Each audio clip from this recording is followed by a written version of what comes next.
Good evening. I'd like to call to order the March 6, 2023 Lake Washington School Board meeting. Please let the record reflect that all board members and student representatives are present. And please know that the board does value public participation and engagement in our meetings of the board. They are also live streamed on the Lake Washington School District website, and you are also welcome. They are videotaped, so you can watch them on any other day you might so choose as well. So the first thing I'd like to do is just start with a land acknowledgement. The Board of Directors of Lake Washington School District acknowledges that our district is on the indigenous land of the Coast Salish peoples who have reserved treaty rights on this land, including the Duwamish and the Snoqualmie Indian tribe. We thank these caretakers of this land who have lived here since time immemorial. We commit to continuing collaborating with our Native community to teach the indigenous history of this land and these local tribes to all children of the district. We also commit to provide the best possible education for all children of Native descent who attend our schools. And so our first item on the agenda this evening is to approve the March 6, 2023 agenda. I'll now entertain a motion. So moved. Second.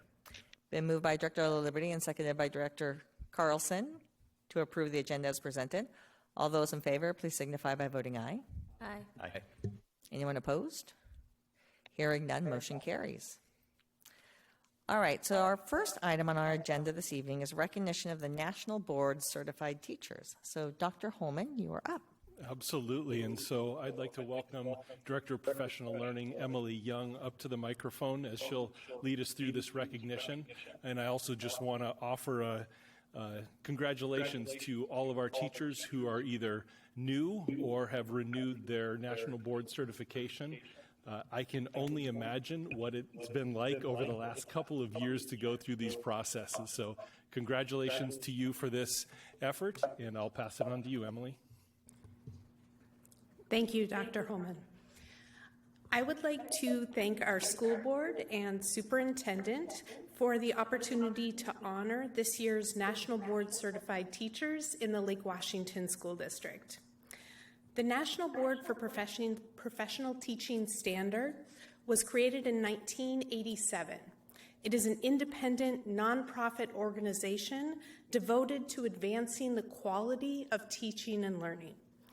Many teachers report that this process, while challenging, some even say arduous, is also a great opportunity and something that is really effective at helping them learn, reflect, and grow in their teaching practice. The National Board Certification process is based on these 5 propositions and involves successfully completing 4 different components. It requires testing as well as submitting videos, portfolios, artifacts, and written reflections. Ultimately, the process involves assessing teachers' knowledge of content and pedagogy in their specialty area, assessing the teacher's ability to analyze their students' strengths and opportunities for growth and to differentiate accordingly. The assessors look at videos of a teacher's practice teaching and assess the degree to which they are able to effectively teach and meet student needs. And teachers submit evidence of collaboration with students, staff, families, and the community in order to help leverage student learning and growth and increase that growth over time. Certification is a 1 to 3 year process, and the newly certified teachers we honor here today completed this work during the disruptions of the COVID era. As Washington State Superintendent of Public Instruction, Chris Ragdahl, has said, quote, "It takes a lot of sustained and intentional work to become a National Board Certified teacher, and it is a testament to the dedication of our teachers that so many continue to pursue it." And he said that before COVID, so it's even more remarkable that we are here honoring people today. Lake Washington School District has supported teachers completing the National Board Certification process for the past 19 years and continues to be a leader in the region and country in increasing its number of National Board Certified teachers. The district currently has 293 teachers who have achieved national board certification, the third highest number in the state. This year, we are thrilled to recognize 6 teachers who have received national board certification for the first time, and 47 teachers who managed to complete the process to maintain certification. It is my great pleasure to introduce our National Board Support Program Facilitator, Julia Vasilikis, who will help introduce some of the teachers we are honored to have with us here today and to celebrate their achievement. It is my great pleasure to work with our National Board Certified teachers and their maintenance, but especially our first-time candidates for the 1 to 3 and possibly 4 or 5 years that some of them have worked at it. But once you were an NBCT, you were always an NBCT as long as you maintain.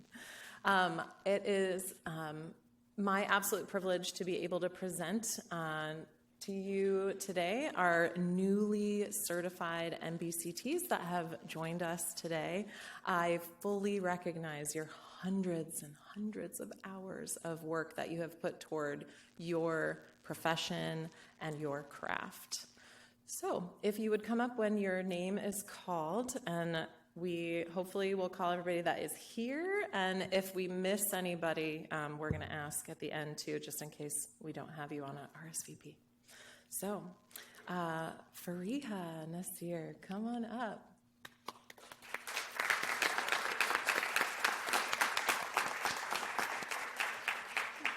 Fariha has certified as a middle childhood generalist.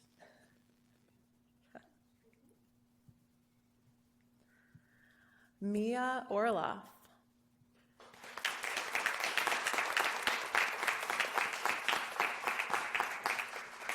Mia has certified in literacy and reading for early and middle childhood. Victoria Jacobson.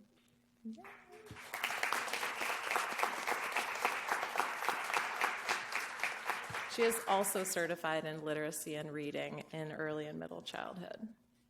Then I don't believe, are any of our other first-time NBCTs here? Okay, you can view their names up here on the screen.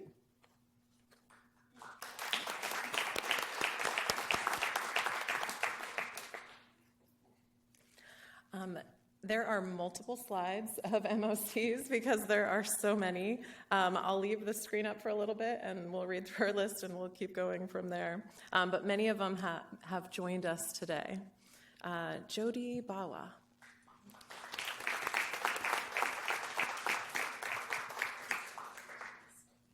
Julie Bergevin.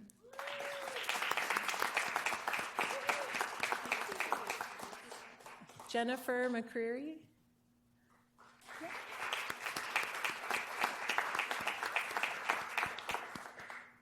Heidi Menzenbergs-Vilna.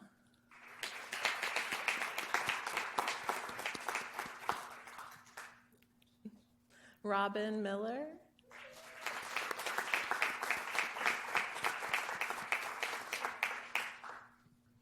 Rachel Perkins.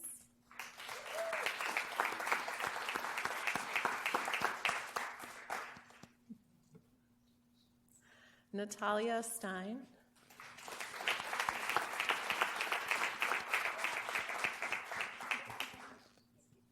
Julie Thomas.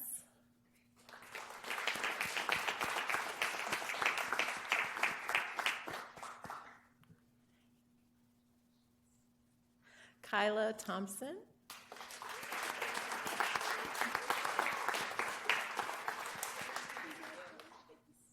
Seema Vase.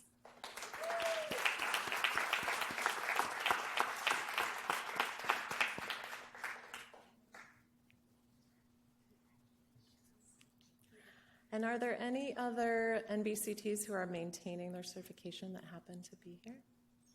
Okay.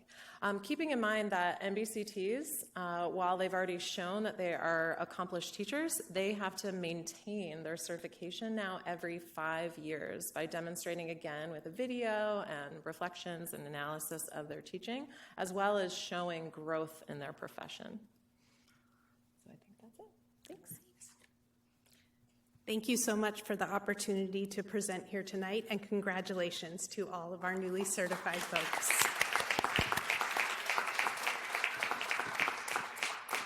And with that, I'll pass it back to you, Dr. Holman. Great. Once again, I just want to congratulate all of you and the tremendous amount of work over the last few years outside of all of this has been tremendous, but for you to accomplish this during this point in time is really remarkable. So congratulations, and it is a testament to you as educators. So thank you.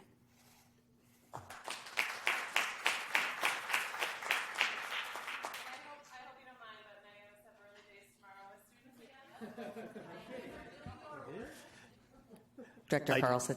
I just wanted to say to those of you who are renewing, this is my 16th time seeing a group of teachers come through. It is a huge, amazing thing to see so many of you renewing this year on year. I remember the first time we had 2 teachers renew to have 47. It's incredible. So keep up the good work. Thank you so much for your efforts.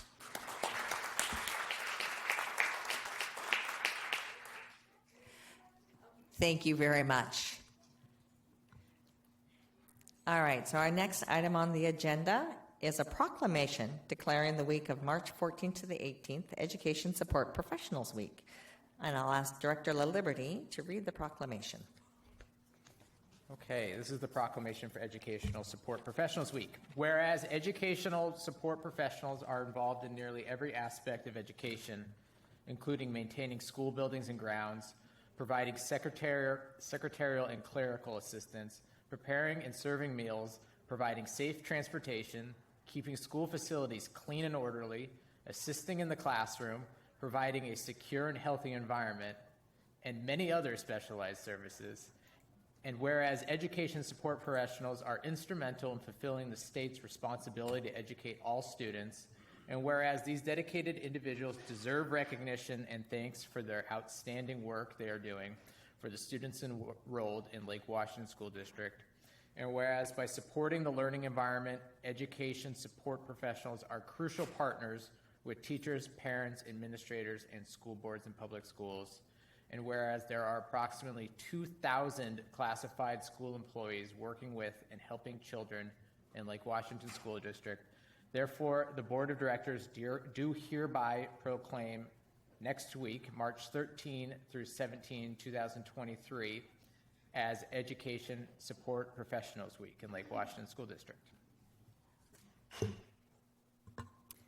Thank you. So our next item on the agenda is public comment. And as the Board of Directors of Lake Washington School District, we do welcome our public to the business meetings of the board, and we encourage community engagement. We do dedicate 30 minutes to hear from the public during a public comment period. You can sign up to participate in public comments on our website at lwsd.org/board/public comments. Sign up closes at noon on the day of the board meeting, and comments will be offered in the order of sign up, beginning with speakers in person, followed by virtual, and concluded with written comments as time allows. And so with that, you are also asked to remain to a 3-minute time frame when doing those comments. There is a red, yellow light over there, although I'm not sure you can see it from where you'd be standing at the podium. But with that, I will start with the first individual we have this evening who has signed up is Yasaman Kodadagin. Wonderful. Just please come to the podium. Let us know your name. Connection to the district is helpful. And if you have anything written you'd want to give us afterwards, please just hand that to Ms. Harding. All right? Sure. Thank you. Sure. Hi, my name is Yasaman Kodadadagan. My son Arshan goes to Ben Raj and he's in 1st grade. I'm presenting our family concerns regarding moving Sheffield Green 2 to Ben Franklin. Our family invested our life savings on our current house to be assigned to Ben Raj and be in a walking distance. My son and I walk to and from school every day. We walk on cold, warm, rainy, and even snowy days. We enjoy the nature, wildlife, and a quality time of free exercise and friendly talk. It's a safe trail offering the signal to cross 148th Street. There are no such options for us by going to Ben Franklin, and our quality and bonding time will be taken away. Several research institutes, including Seattle Pi Education K-12, ERIC, Education, Finance, and Policy, have come to a conclusion that switching schools for the elementary students can cause interruption in their academic progress and emotional stability.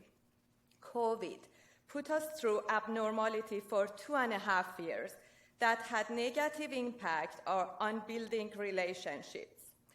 Do our kids have to go to another interruption? We also use YMCA that does not exist in Ben Franklin and is a very critical program to our family. I believe reviewing the road safety and bus requirements is a prerequisite to the boundary review process. As a taxpayer, I'm requesting the board to do that before making any decision on boundaries to avoid unnecessary bus services and move of students to another school. Thank you. Thank you. Thanks. Our next individual who has signed up is Norman Seabrooks.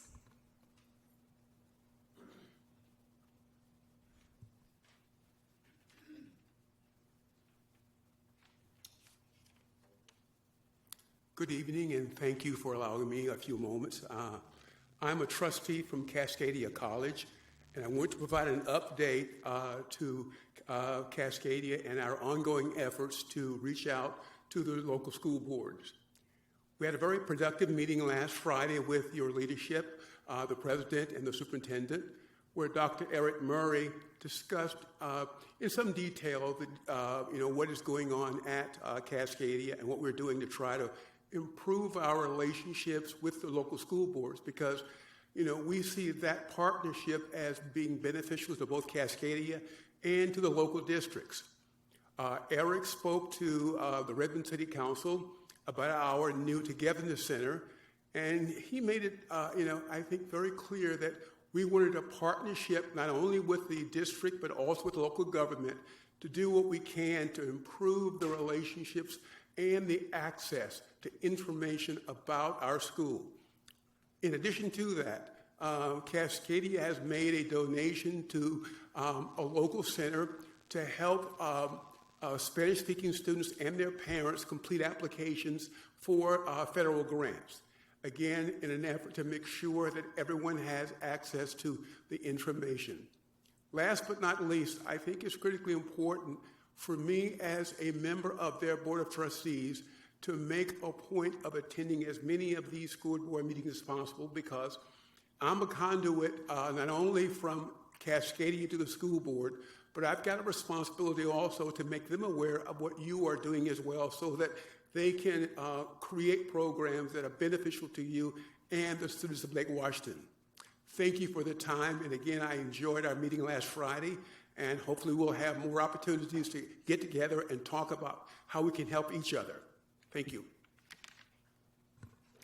Thank you. Our next individual is Rashma Agarwal.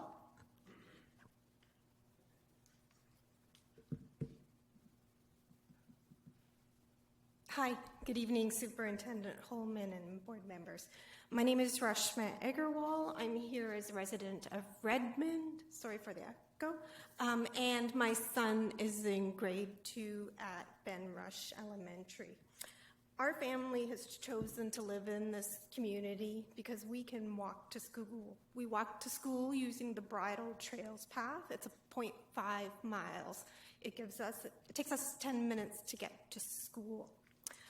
It's important for us as a family. It's bonding time. things come out on your walks. And it also connects us with nature and helps us to reduce our global emissions footprint. We believe we're well within the 1 mile walk zone for Ben Rush compared to some other communities which are currently being considered to stay within the school boundary. Shifting to Ben Franklin means we would no longer be able to walk and would need to drive both ways to school. I also believe it's counter to the City of Redmond's efforts to promote the benefits of 10-minute walkable neighborhoods and minimize the need for vehicle trips. We have a bus in our area. Quite frankly, we don't feel we need it. Our son does take the bus from time to time because what elementary kid would not want to get on the big yellow bus, but we prefer to walk. The other point I'd like to make is that I believe the school district's strategic plan states that well-being is a priority and that it's important for all students to feel a sense of belonging. We feel this is important as students are finally getting back into routines after COVID, particularly for second graders who did kindergarten online. Our son feels like he's part of his school community. We've worked hard as a family to build this sense of community at our school. When we started, we had no PTA at the school. I volunteered to help rebuild that and enrich our school community. Our son, of course, tells us he'd like to stay at Ben Rush because he knows the teachers and he has friends.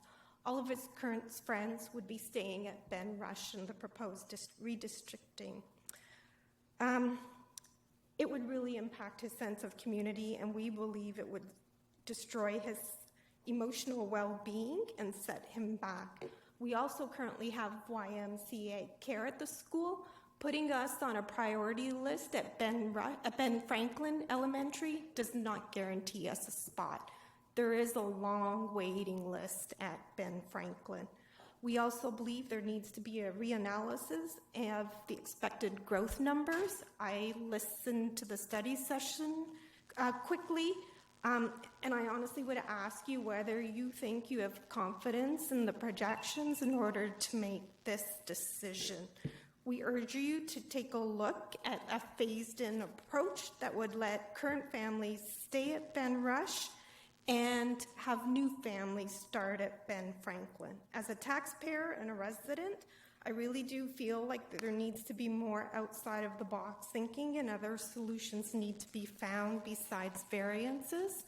Variances are not a guarantee that you can stay at your current school, and we don't know when we would be allowed to apply for one. So this has a huge impact on our family life, and we would like you to take a look at reconsidering the timeline, especially when the new communities for which you're making room are not even going to be here for another year from what I understand. Thank you. Sorry I went over time. Thank you. The next individual is Eyal Mizrachi, and again, I apologize if I am not pronouncing your name correctly, so please let me know how it's supposed to be. It's Eyal Mizrachi. I'm not even close, was I? Never mind. Okay, so my name is Eyal Mizrachi. Thank you for giving me the opportunity to hear our voice. I live next to Grasslawn, west from 148 Street, exactly 0.5 miles from Ben Rush School. I have a first grader kid in Ben Rush, and I'm here to try to fix your proposed scenario of moving our whole neighborhood to Franklin. So from the beginning of the boundary process back in October, our neighborhood was targeted to move to Franklin in all the scenarios that you proposed, because we were told that our neighborhood is not a walking distance from school, and it's crossing 148th Street, which is apparently not a safe walk according to the board. So although we have a pedestrian with lights next to our home, I still don't understand why it is not considered a safe walk to school. We had a face-to-face meeting with the board members beginning of February, and we asked during the meeting for explanation on what is the criteria for safe walk and why our 148 crossing pedestrian is not a safe walk.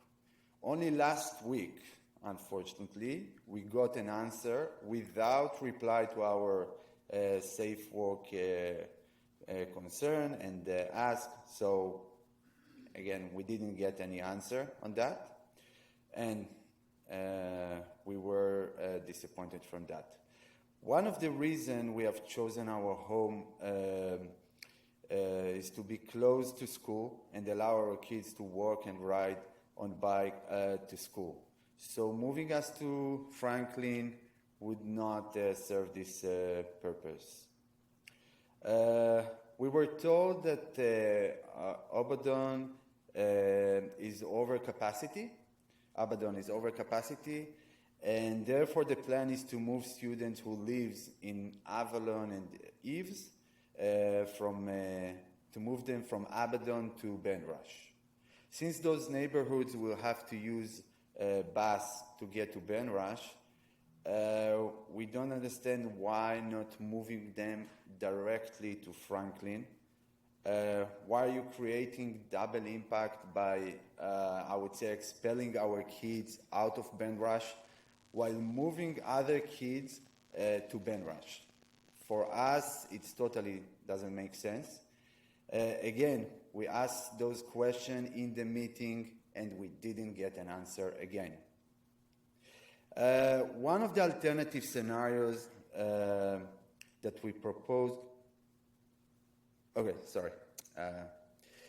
On a personal note, we have moved from Israel a year ago, and we invest all our money to purchase our house for one reason: to be part of the Israeli community in Rush. My kid is still acquiring the English language, and unfortunately, due to the language barrier, all his friends are Hebrew speakers. So moving him to Franklin will cause him a huge regression, both educational and social. In light of what I described, I would appreciate if I can get a detailed answer to my arguments and our alternative proposal, period to making a decision, and allow us enough time to reply to your answers. Thank you. Thank you.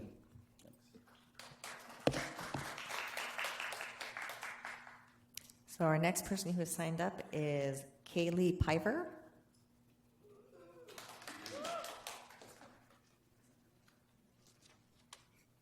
Hello. My name is Kaylee Piver, and I'm a special education teacher at Redmond Middle School. I'm here today to encourage the retention of the position of dean at the middle school level. This is my 10th year in education and my 6th year at RMS. And in that time, we've had 5 different principals and 7 associate principals. I've seen the school thrive and be a place of learning and enrichment, and I've seen it flounder and be a place where students and staff alike only operate in a survival mode. For the last 3 years, we've all been in survival mode. This is due to a large number of factors, one of the biggest ones being that we do not have the same students that we had before the pandemic. The pandemic has changed all of us, and our students are not spared from this. Our students are presenting with higher rates of social, emotional, and behavioral needs. The job to serve these needs has traditionally fallen on principals, counselors, and IEP case managers. Since the pandemic, those of us trying to strategically support students' social and emotional needs have been severely overwhelmed by the number of students needing support. As a result, not all students are having their needs met, and administration is already struggling to find time to do their jobs of running the school. Since the addition of Dean of Students, we've had a central person to collaborate with on student interventions and supports that follows a clear structure and MTSS model. On an average day, I personally contact the Dean 3 to 5 times. This can be for anything from just a heads up to keep the students on a radar who might be having a rough day, to help locate a student who's been having attendance challenges, or to provide immediate support and intervention to students in need. Being a special education teacher, I often work with students who are in crisis or who are unable to regulate themselves in a safe and productive way. I can at times get stuck in a position where I have a class to teach, but unable to do so because I am supporting a dysregulated student. In past years, I would call an administrator to my room for support. The admin may or may not know my student and may or may not have the skills necessary to help support the student through the escalation cycle without unintentionally making things worse. Today, if I find myself in this situation, I'm able to call on the support of our dean, who's going to come into the situation with effective de-escalation strategies and the likelihood that they already have a relationship with the student and know how to support them. The position of dean fills a role unlike any other in our school. It provides students a trusted adult that is not a teacher or administrator who's able to come up with creative solutions to student needs. Because of the tremendously positive impact a dean has had on the support of students and staff, I'm here today to urge you to keep the position of dean at the middle schools. Thank you.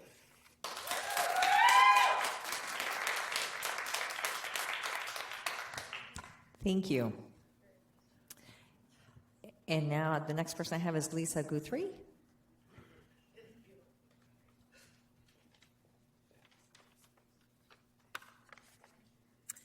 Hello, my name's Lisa Guthrie.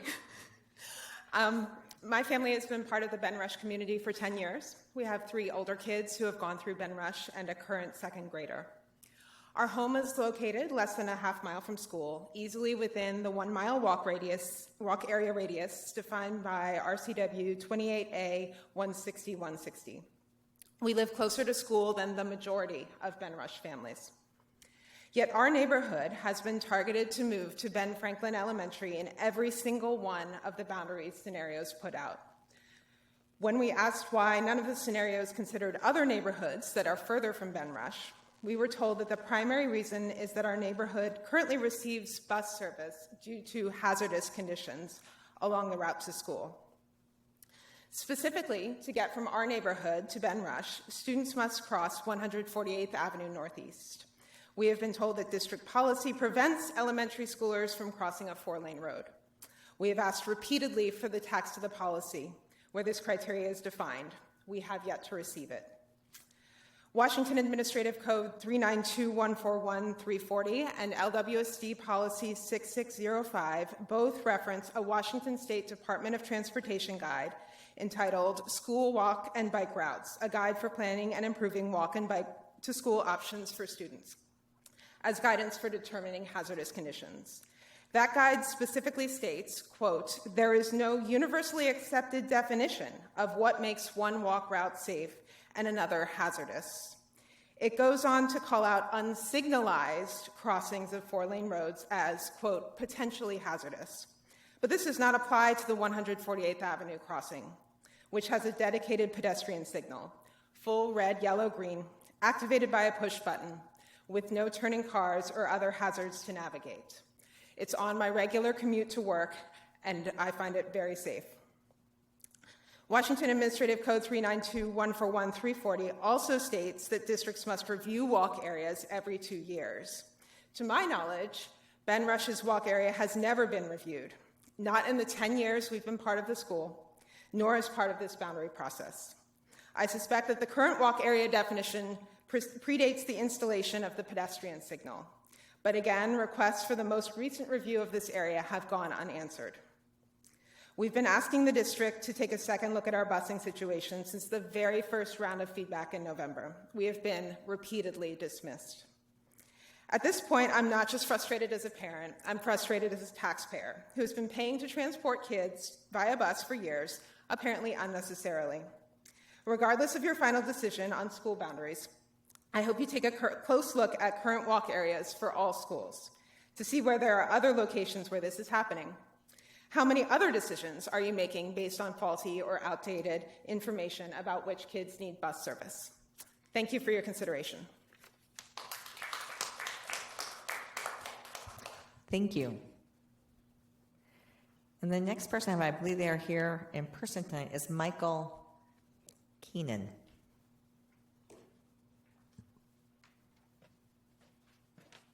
Hey there. So I think most of it was said already. My name is Michael Keenan. I live with my family in Sheffield Greens neighborhood for the last 10 years.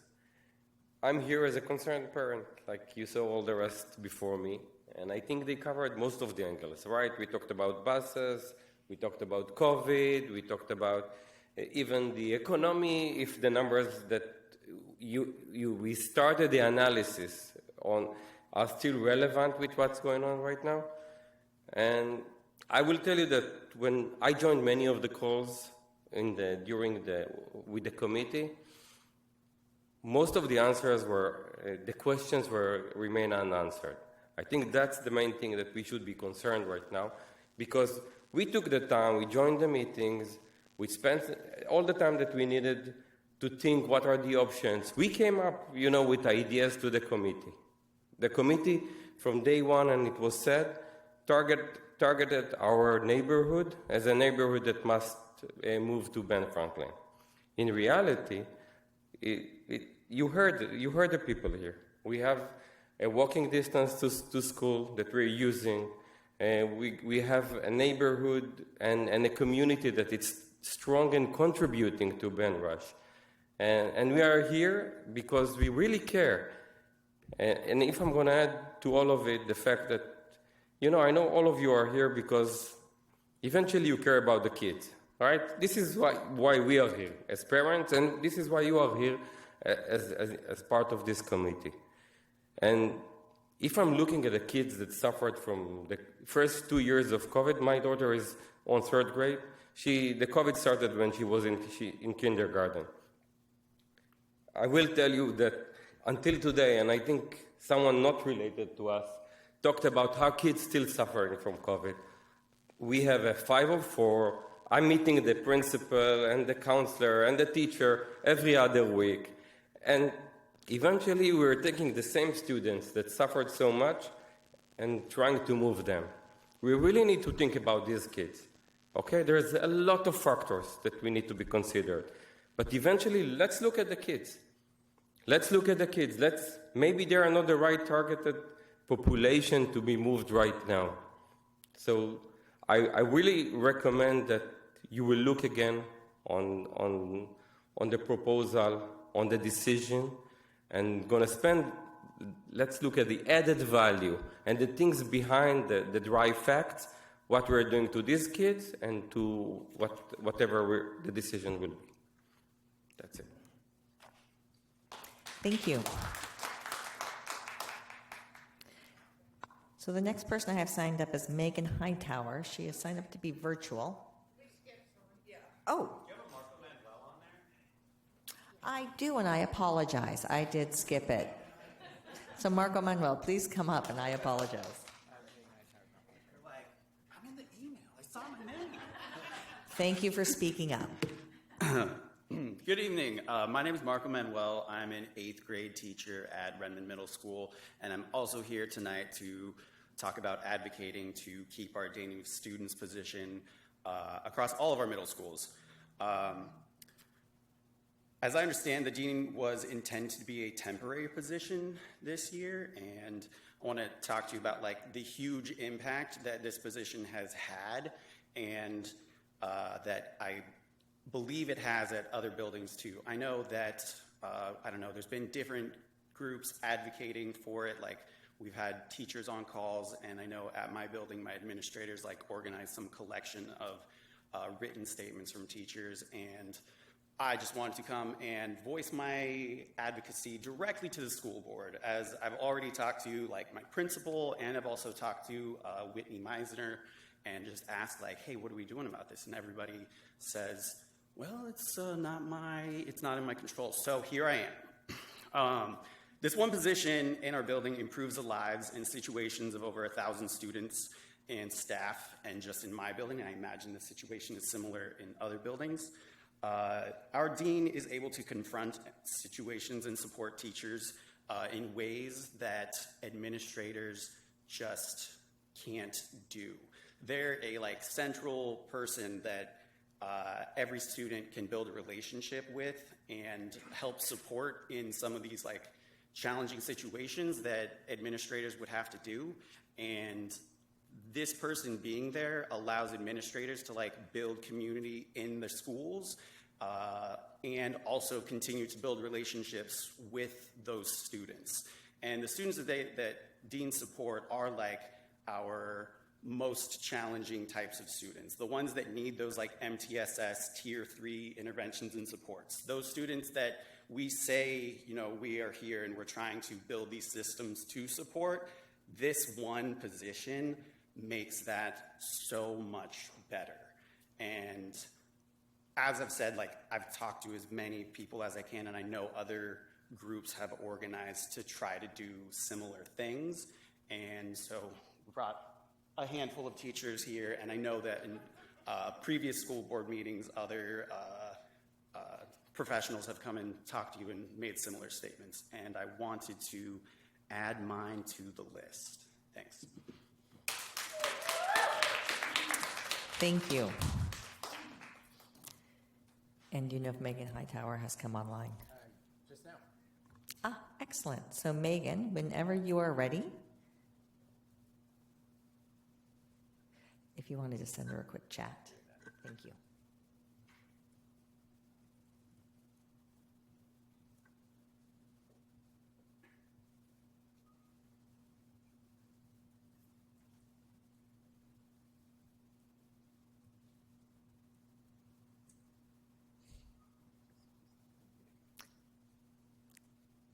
Go ahead anytime. Although we can't hear you at this moment. You're unmuted.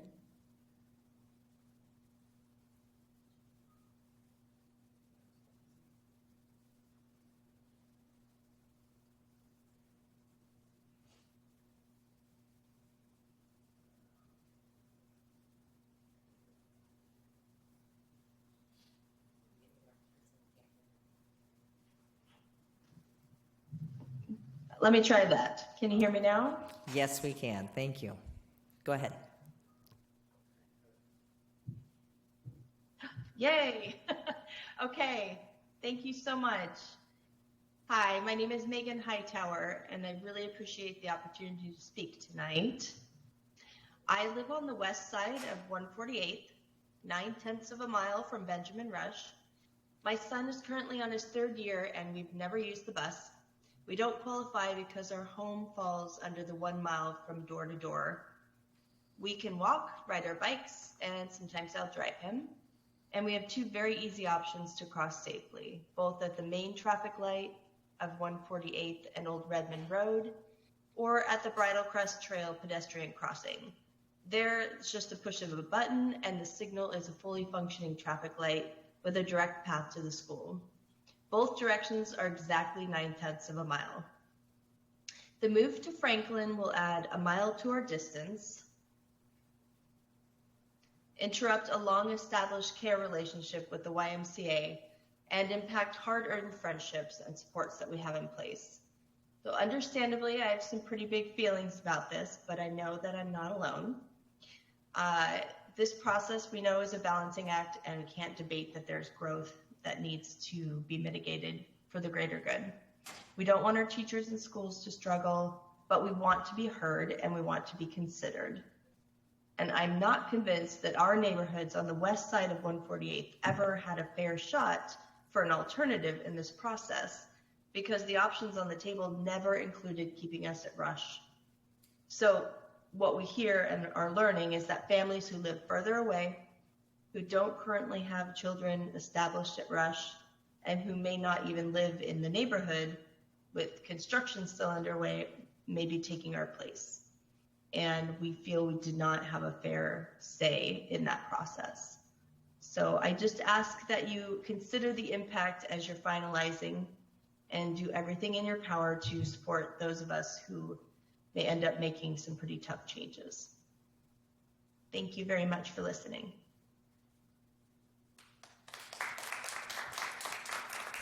Thank you. And with that, that is all of our public comment for this evening, both in person. We did receive a written comment, which was specific to equity and environmentalism in our school cafeteria. And that has been provided to all the board members as well as available in the board packet. And so with that, we will wrap up public comment for this evening. I want to thank everybody so much. In doing so, for those who did come in regards to the boundary change, that is on the agenda for tonight for the first hearing. And so that will be presented, and then it would come back to the board in 2 weeks or 3 weeks, the end of the month, actually. So just to let you know, if you wanted to stay, you're more than welcome to, or you're more than welcome to leave. It is absolutely up to all of you, but wanted to let you know. So with that, the next item on our agenda is the approval of the March 6, 2023 consent agenda, and I will now entertain a motion to approve. Move approval of the consent agenda. Second. Moved by Director La Liberty and seconded by Director Carlson. And Dr. Holman, will you please pull the board? Director Carlson? Yes. Director Stewart? Yes. Director La Liberty? Yes. Vice President Choi? Yes. And President Bleasner? Yes. And Dr. Holman, could you, motion carries. So if you could please summarize the donations. Absolutely. So tonight in the board's packet, you have over $52,000 in donations, just over $19,000 from our PTSA partners and $32,000 from other sources. It's with these funds that we're able to do and provide unique programs and services for students in our schools, and so it's with deep appreciation that we accept these this evening. So thank you to our community. All right, thank you very much. So the next item as we move on to our non-consent agenda is the boundary recommendation for 2023-24 Lake Washington area elementary and middle schools. And with this, Dr. Holman, I will let you do the introductions.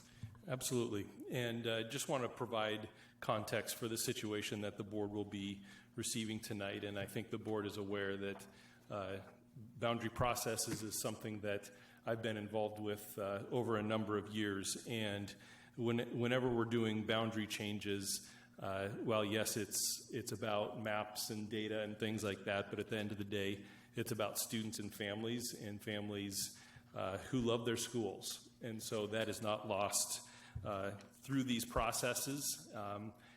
And part of the process is to make sure that we have appropriate enrollment at each of our schools. And so just wanted to provide the board with a review of the situation and some of the actions that the committee has taken. President Bleasner did provide context for tonight is the board hearing the recommendation and to be able to provide questions for staff and request any follow-up. And then formal action will be on the board's agenda at the March, I believe it's the 27th, Monday the 27th, at that meeting. And so the Boundary Committee was formed in August of 2022 with the purpose of recommending school attendance areas. Overcrowding was occurring at multiple schools within the Lake Washington learning area.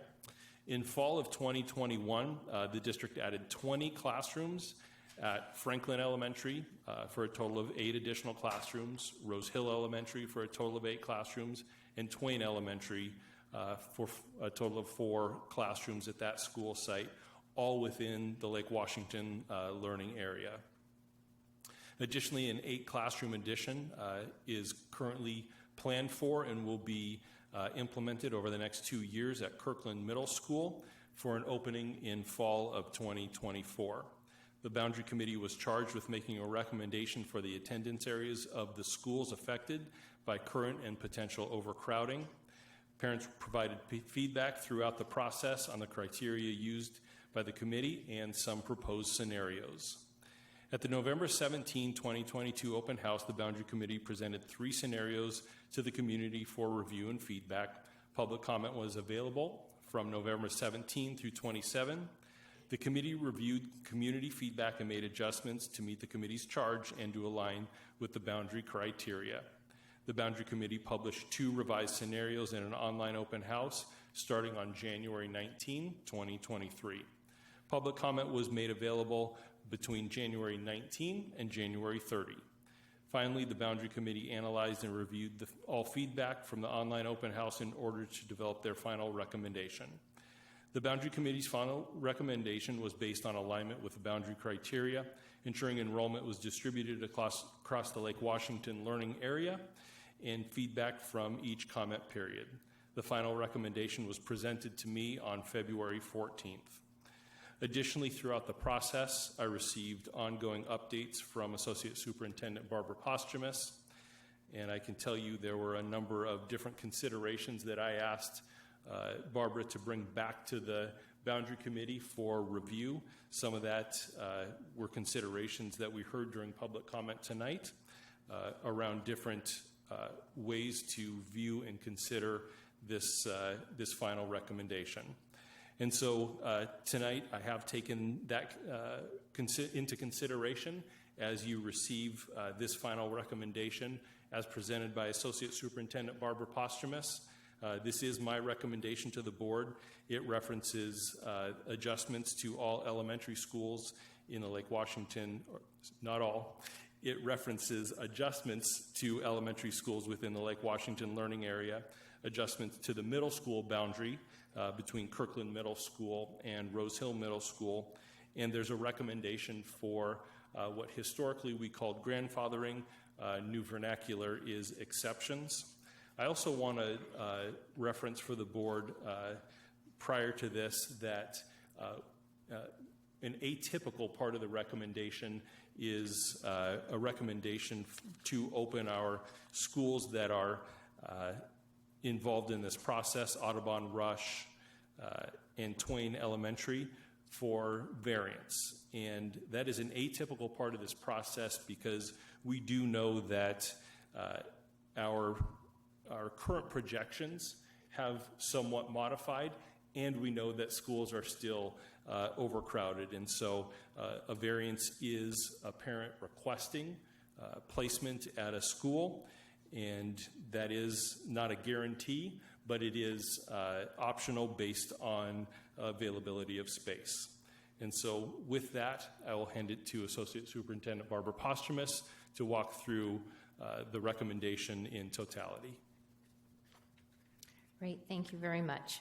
I'm pleased to present this recommendation tonight and kind of walk again through the process that's been going on since August.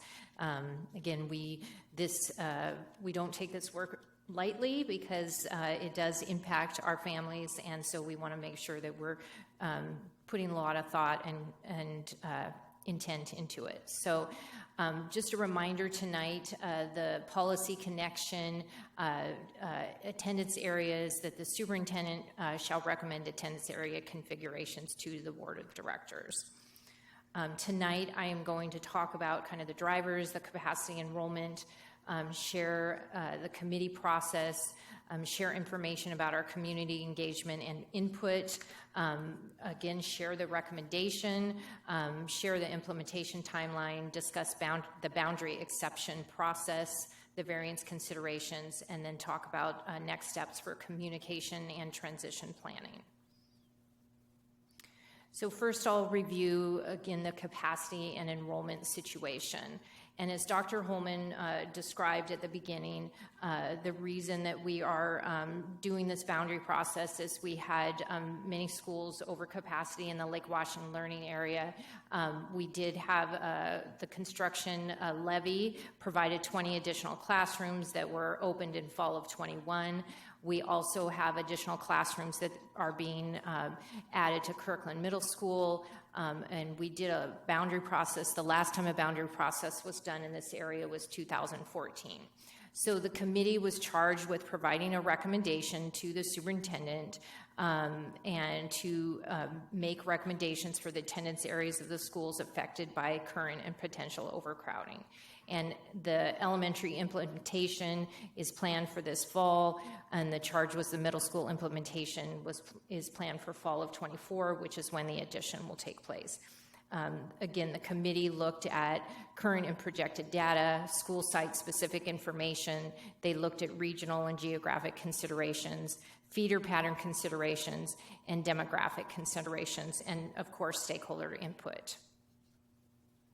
So this is just a map of the existing boundaries right now. So we have 7 elementary schools and then 2 middle schools as part of this process.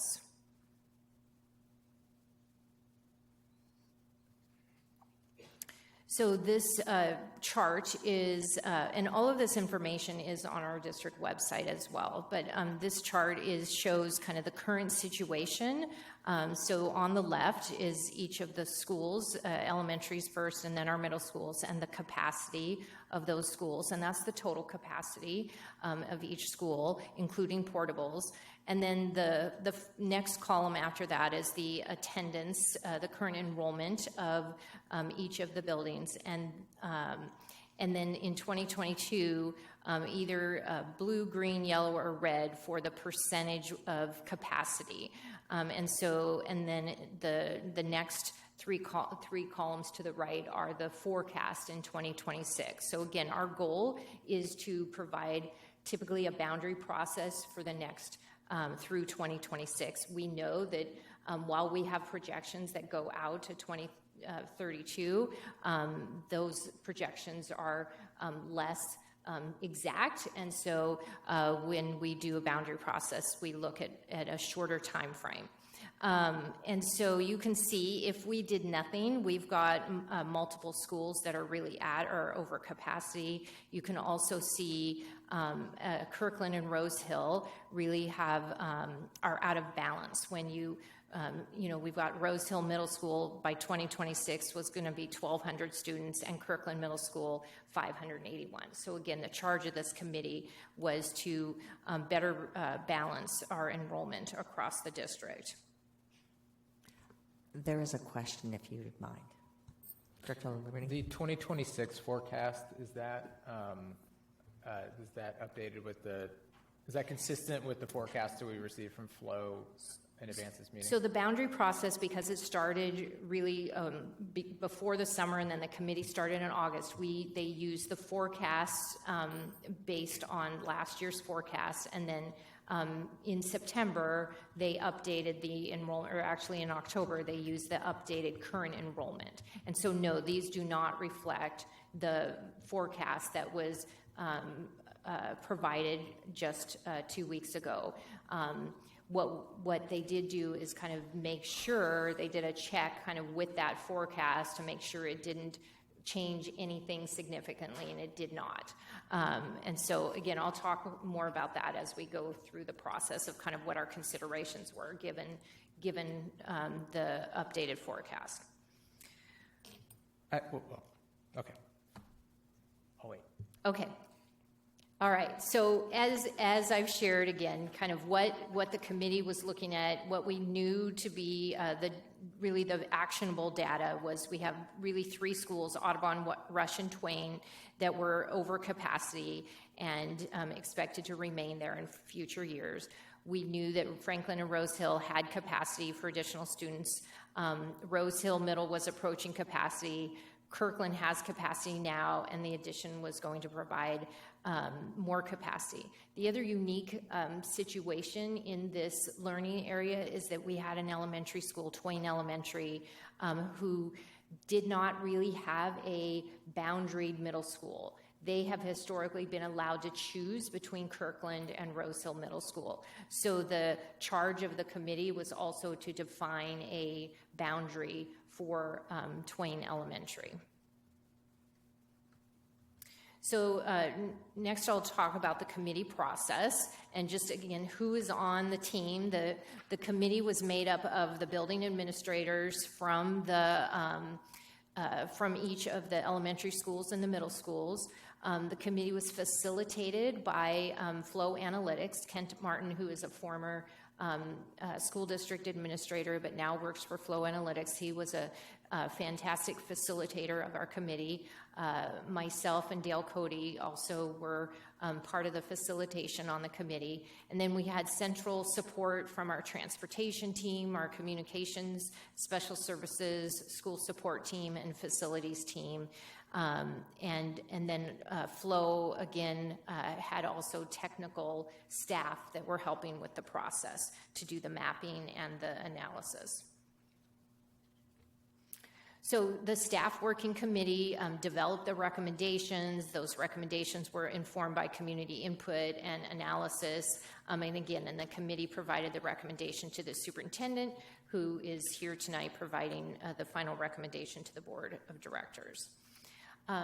The other thing that you'll see referred to in the later part of the presentation as well is the committee uses criteria to evaluate the boundary options. We surveyed the committee to confirm the priorities, and these are the 6 priorities: maintaining the neighborhoods to the extent possible, minimize the number of students and families affected, redistributing enrollment to match capacity and accommodate growth, minimize transportation impacts, use natural boundaries to the extent possible, and provide proximity of special programs to the extent possible.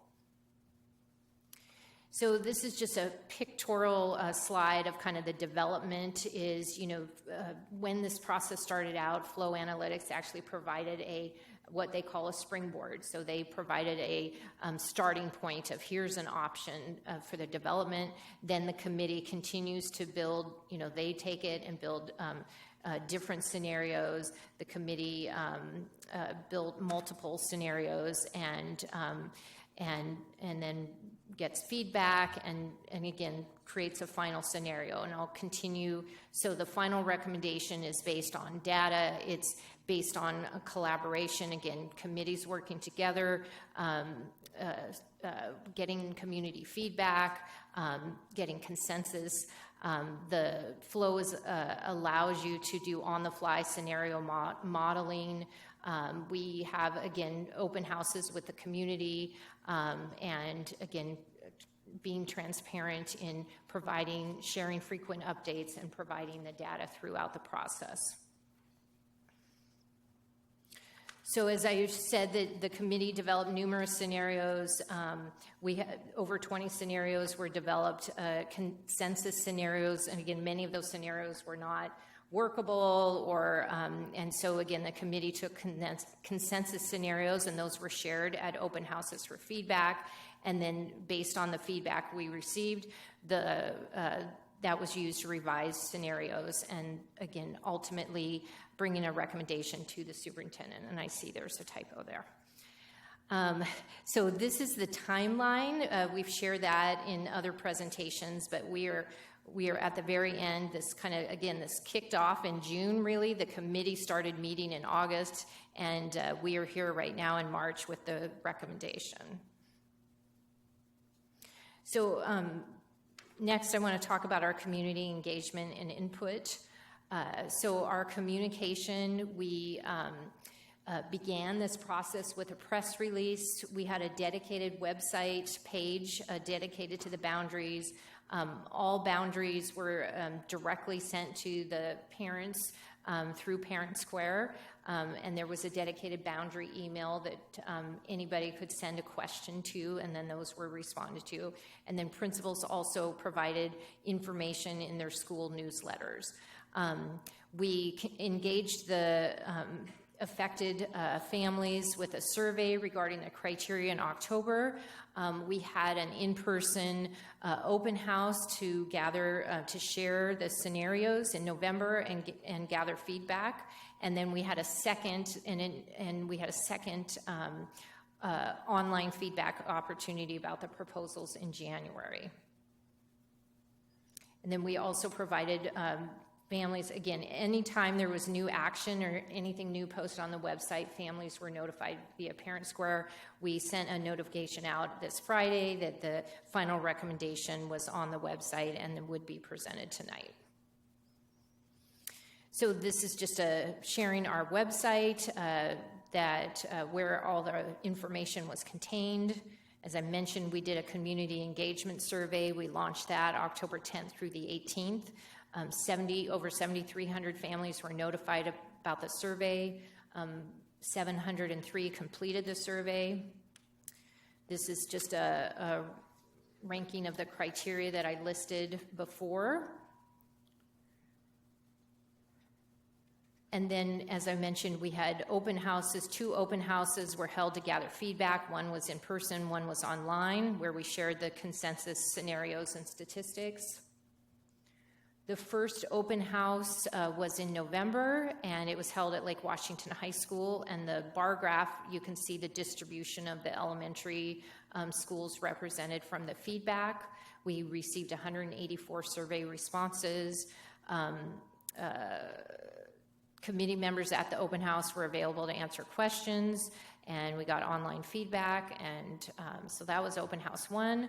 And then open house 2, we had an online open house from January 19th through the 30th, and that's where we shared 2 consensus scenario maps and statistics, and we received 126 responses back from that open house. And again, you can see the distribution of the respondents. So next I'll present the recommendation. And so this is a map there's not a lot of streets, just a high-level map, because I want to walk through kind of the brown lines are really the existing elementary school attendance areas. And then you can see the hashed line is what we call an elementary change area. So we really have 3 hashed elementary lines. And I'll go through that on the next slide. And so each of the colors represent the elementary schools. And then the middle school boundaries are represented in blue. And again, I'll point that out on the next slide. So the final recommendation, really there's 3 schools impacted, and let me see if I can get my pointer. John's let's see, there we go. Okay, so the first area is moving to Franklin from Rush Elementary is the area west of 148. That's this area right here. And again, you've heard from some of the families in this area west of 148. And so there's about 100 students from that neighborhood, and those are current K-5, the count of current K-5 students in that area. Barbara, could you repeat how many students? There's 100 students, K-5 100? students, correct. Current. And so I'll talk a little bit more about the actual students that are affected as we go forward. So in the second area that's being moved is being moved from Twain Elementary to Rose Hill Elementary, and this is the area east of 132nd. This is 132nd right here, and south of Northeast 104th, which is this street right here. And so this neighborhood contains 74 students, and then there's also future development. There's a few single-family developments in this area, and those are also going to be moved. But again, no current students are living in those future developments. And then the third area, so that area will be moving to Rose Hill Elementary. And then the third area that's going to be moved is from Audubon Elementary to Rush. And this area is what we call the Eaves Apartments.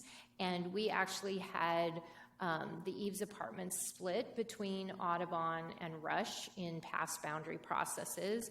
And what this will do is all of the Eaves will attend Rush. So that will keep that apartment complex together. What is happening is they have redeveloped the Eaves Apartments, and they tore down a section of the Eaves Apartments and built a new apartment complex, which is a separate building. It's not called the Eaves anymore. It's got a new name called Avalon Apartments.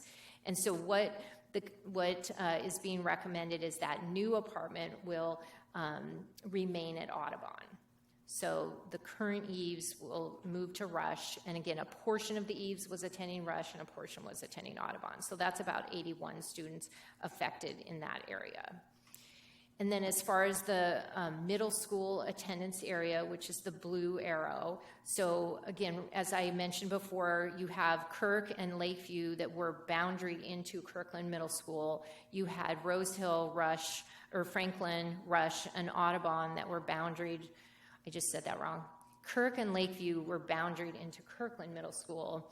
You had Rose Hill Elementary, Franklin, Rush, and Audubon boundaried into Rose Hill Middle School, and then Twain was able to make a choice. And so we had buses going throughout the Twain neighborhood, and some went to Kirkland and some went to Rose Hill. So going forward, the recommendation includes Twain is boundaried into Kirkland Middle. The new Twain boundary is boundaried into Kirkland Middle. And so even though this says 156 students affected, because that's the number that currently live grades K through 8 in that area, but because the boundary isn't going into effect until fall of 24, they actually, the 8th graders that are there are going on to high school. The 7th graders will be able to do an exception process. And then, as I'll talk about later in the process, the current 6th graders can choose right now where they attend. Barbara, you Yes. had said it's 156 K through 8 students. Did you mean 6 through 8 students? Yep, 6 through 8 is the middle school students that are affected. Yes. Okay. Let me just double check something. Yes. All right, so let me pull that off.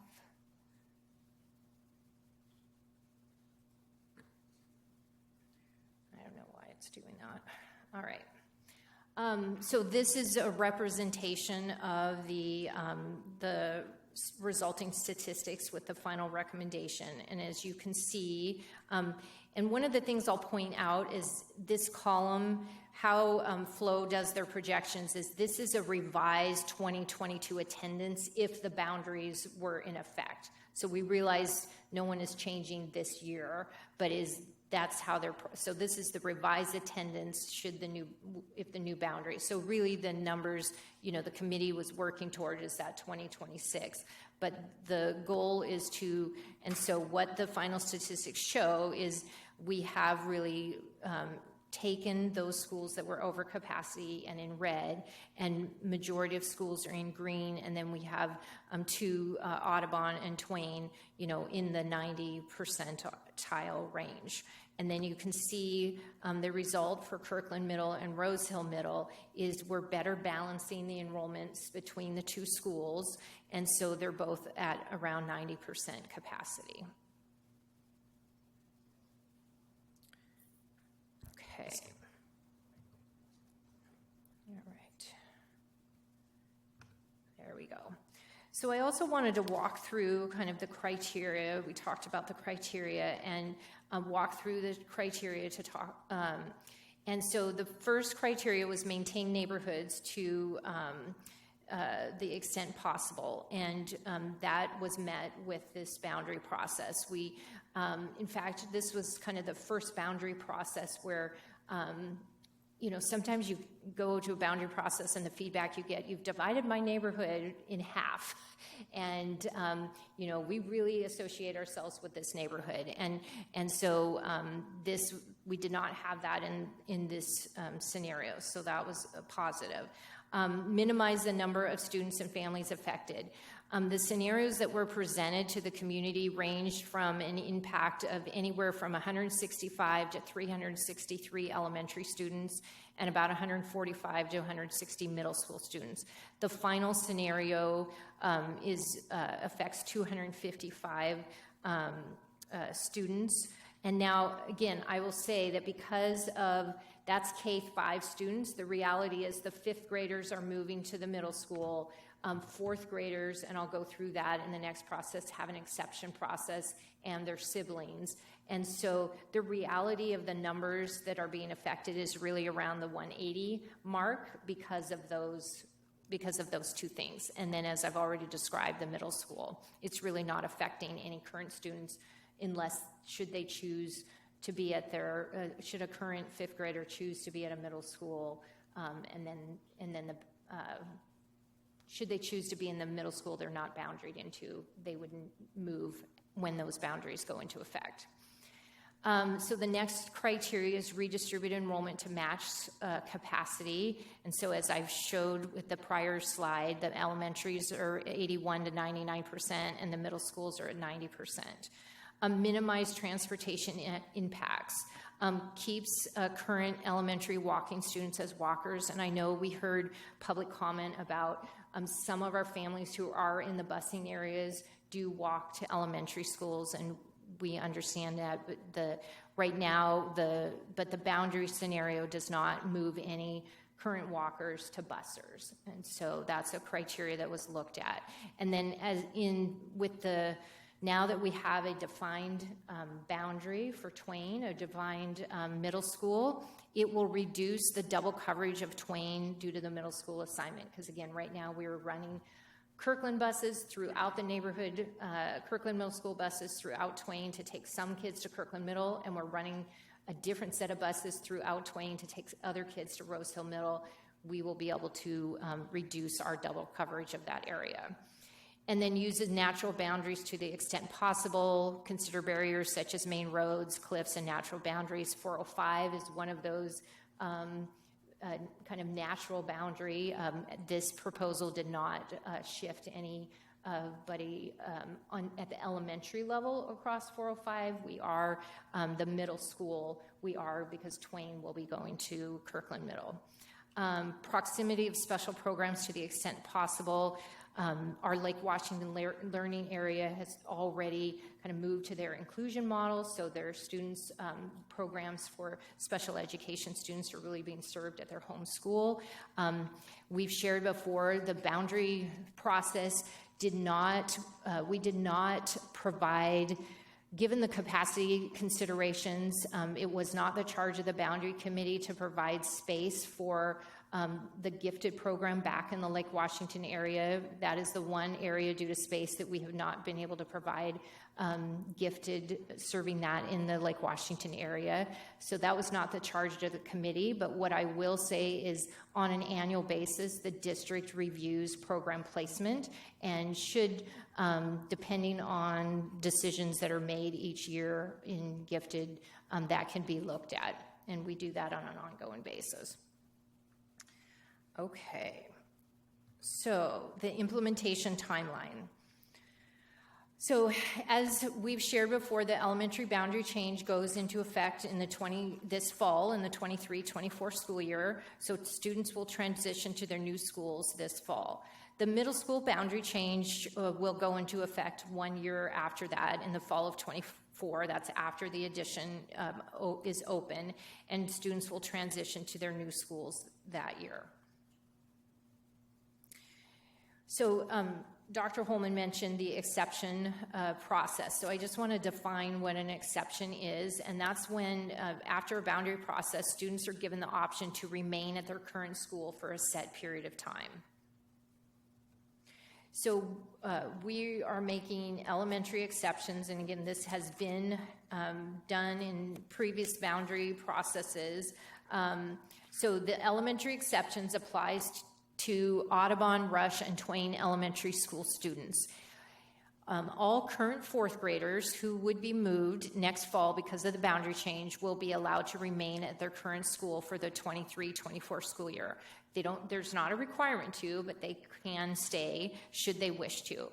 And then the younger brothers and sisters of the fourth grade students, including incoming kindergarten students, if they choose to remain, their siblings also can remain at their current school for 1 year only. And then the siblings would need to, the fourth graders move on to middle school, and then the siblings need to go to their boundaried school. So all elementary students will attend their assigned neighborhood school in fall of 24. Again, exceptions do not apply to students who are placed in a district program, and bus transportation will not be provided to students or their siblings who are granted exceptions, and that's just due to our limited capacity to provide transportation.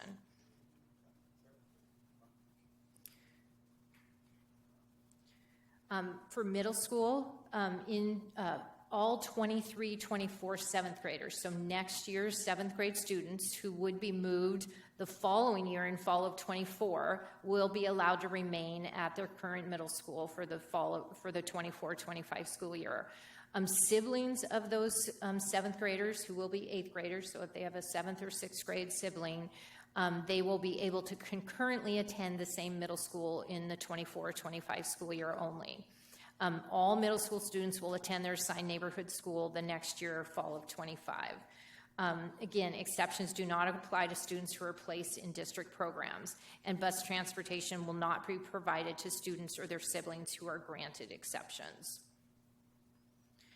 So the other thing new, different in our boundary process, again, we heard from the community about the changing employment conditions and the changing factors in our enrollment projections, and we also heard from the community about impacts due to the pandemic. And so because of that, we added the variance considerations. And so Audubon, Rose Hill, Rush, and Twain, those schools are closed to variances, but students in Audubon, Rush, and Twain who are required to change schools due to the boundary process will be notified by their schools that if they're interested in remaining in their current school, they can apply for a variance.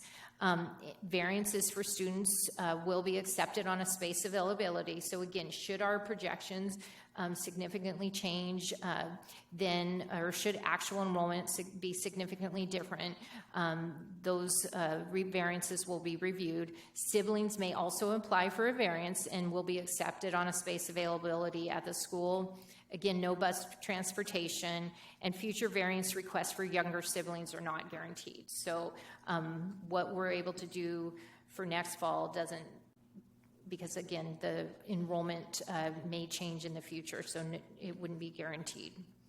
Barbara, can I ask a question about the variances? Yes. We've defined variances as for the life of the level. The level.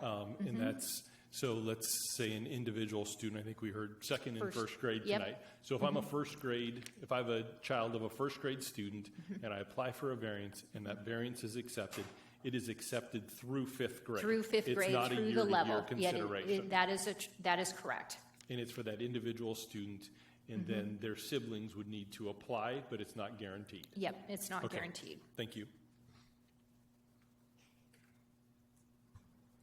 So middle school registration, we also heard from our current Twain fifth grade families.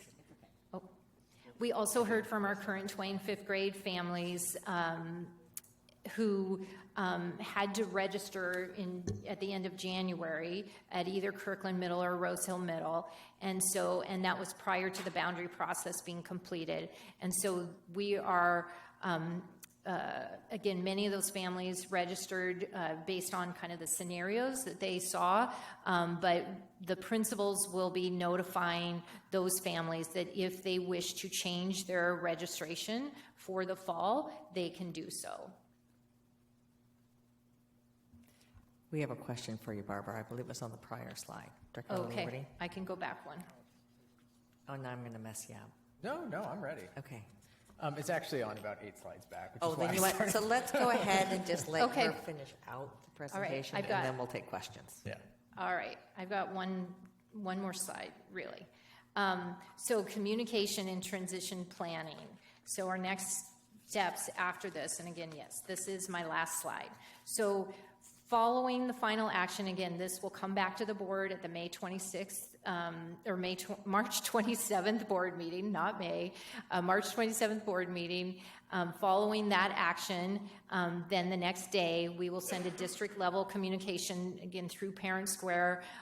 We'll send to families that the boundary decision has been made. And then on March 29th, the building will send a communication to current families. And then we will also communicate with eligible families, those fourth grade families that are eligible for a boundary exception. That communication and request to get information back to us will happen prior to spring break. And same with the variance process. We'll communicate to eligible families that they can apply for a variance prior to spring break. And then the middle school building principals will also send a communication to Twain fifth grade families regarding the process should they wish to change their registration. And then each school will host student and family transition activities to welcome new families, and that will happen in the spring. And I know our principals are, looking forward to that. They really do a great job in welcoming our families and new families, and are ready to welcome students to their schools. That concludes my presentation on the recommendation. All right. Thank you. Thank you. Before we move to board questions, I know that Dr. Holman does have one more item. Yeah, I just, we heard this evening from families of feeling that they've not received information about how we evaluate suggested walk routes. Yes. And so my request, I don't know if we want, I would suggest we not go over that in detail right now, but follow up with families that have requested that information. Absolutely. And if we feel like we've sent it, then we probably should ask some questions around that information. And also, I think we should provide the board with an update around how we evaluate suggested walk routes and what those criteria are. What criteria, I believe, just from going through this process previously, that it's different at each level. How we do that evaluation and what we're looking for a 5, 6, 7, 8-year-old versus versus a middle school student or a high school student. Correct. And so that would just be my request, is that we follow up, because I think it's a fair question from our families that asking how we evaluate these types of things. Perfect. Thank you. I will do that. Okay, I think there are some questions. So Director Liberty, why don't you go first? Barbara, can you go back to the slide that showed the projected enrollment if this change were to be adopted? There it is. Okay. And this, the 2026 forecast, is that based on the most recent update to enrollment projections? Or is that still using the prior? It is not. Okay. That's fine. What's actually interesting about that, and I was looking at it, is Rush was one of the few schools where the updated enrollment actually showed was higher than before. Most of our other schools moved backwards, but that was one of the few. But when I look at, so my question though is on the variance, how we determine variances. If there is space in a school, so for example, if in 2026 there was capacity for 87, it says there's 87 or 87 students below 100% capacity. Does that mean that there are 87 places for a variance? And if not, could somebody explain how that works? Sure, that's one way of looking at it, but really what our principals do is they need to make sure they have enough classrooms in their building. So as they enroll students, depending on the grade level and how many classrooms they have, they're also looking at that as far as space. And so it's kind of a dual, do I have in total enough capacity, but also will accepting variances push my classroom counts beyond the space that's available? It's the principal that is making that decision to grant a variance or not grant a variance? So one of our directors of elementary education manages all of our variances. And so principals and schools receive the variances. And then if they have questions about accepting or not, then they would work with Director Stephanie Clark.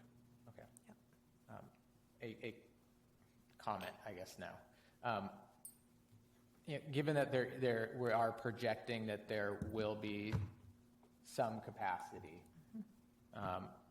at Rush and at even at Twain, I would hope that there'd be a way that we could provide some more certainty for families that have children in second grade or first grade, I wonder if we can offer something more than a variance, the opportunity for a variance for students, for families that are affected by this to stay in their home school. Given that it appears to me that we have some capacity and the ability to do that for those students. Because when we go through this process every time, the hardest part of it is students, young students who are shifting schools at second and third grade. And so have we thought about is that something we've considered and it will not work to provide more certainty and definition around something a variance plus almost, like, we have there are 50, some more certainty for families that are impacted by this. And one of the things that, the forecast numbers don't represent is, so each school will be looking at, the exceptions first. So even though, I'll use Twain as an example. So their forecast is 636, but they have, again, about 15 students plus siblings that potentially will stay at Twain because they can and not move to Rose Hill. So Twain's numbers will be higher in the first year. Now by 2026, so that's the data, but we have been working with the schools. We know one of the considerations that before we even bring a recommendation on an exception process is to make sure schools can even have space for the exceptions. And based on the data, we believe that schools will have space for the exceptions. And then again, depending on, we are still, we're registering our brand new kindergarten families right now. So I would encourage all families, if they know that they have a kindergartner coming to these schools, to get them registered now so that we can properly plan. Because that will really help us know early how many variances we could potentially accept. And so that's the key. Or if families are leaving, I would also encourage families that are leaving to tell us that now and not wait. So that will also let us know what spaces we have in the building. Because sometimes what happens is we don't know who is coming and going until sometimes in August. And so anything families can do to get us information as early as possible will help us make better decisions.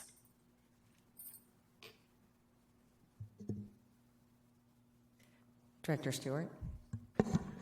I'm not seeing, and maybe I'm just looking in the wrong place, any exceptions or variance criteria for students on IEPs. Now, I understand that those kids have been, because of the area, have been moved in inclusion, about a good number of them, I don't know how many. The question is, those kids kids on IEPs have a very difficult time with transition or change. And it seemed to me that you were saying that special services students, that's not a consideration for an exception. Is that a consideration, a high consideration for a variance?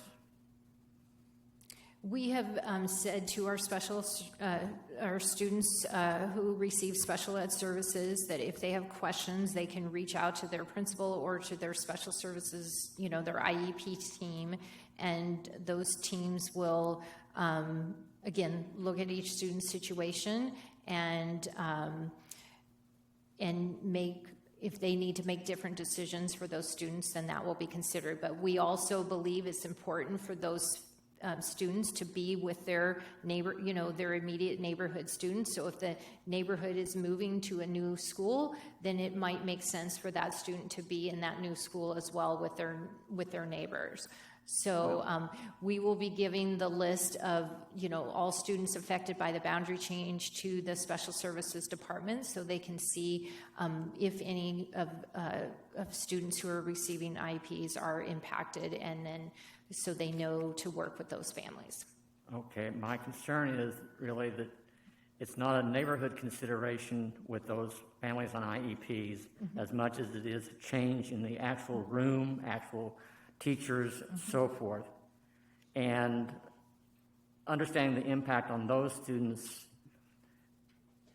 it's a little bit disconcerting that it's going to be up in the air for so long for so many students, of those students that are the most fragile when it comes to transitions.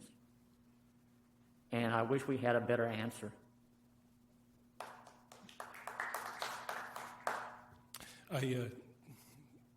Director Stewart, I also don't want to paint all students with a broad brushstroke. I think there's many students receiving special services that can transition, and I think it's the best teams to evaluate that are the IEP teams, which include the parents, and if need be, include our special ed directors at the sites. And I understand. I understand what you're saying, but my thought is, if they, those, as we're making priorities for variances, that the families, as their IEP teams are evaluating it, have those teams or those students affected by those teams be put on the priority list for variance. If the team decides that it's not a problem, fine. If the team and the parent, especially in the consideration of the parent on the team, because the parent is usually outnumbered on the team, if they have a higher priority on the variance, I think you will have some parents who will be more accepting of this change than if they just know it's a crapshoot. And I think it would be a more empathetic way of implementing this, especially given the changing numbers as we go through this area. And the fact that they, as much as I love inclusion, and it's a great process and it's a great solution, that is a major change for these kids that just came out of COVID. And yes, no, I don't paint those kids with a broad brushstroke, but there's enough of them, and that'll be up to their team. But I want those kids to have a priority on variances as opposed to just 'cause.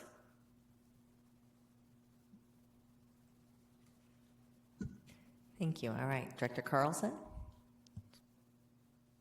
All right. I'm going to start with an amen to Director LaLiberty's question and his point that when you look at the forecast, the deficit of 87 relative to 100%, and we're moving 81 children out of that school, would suggest that there will be room for the 81 kids who are currently going to be affected, who are existing students at Rush, to provide variances. I would be very happy if we were able to say, look, we're just going to say all existing students have the opportunity for a variance.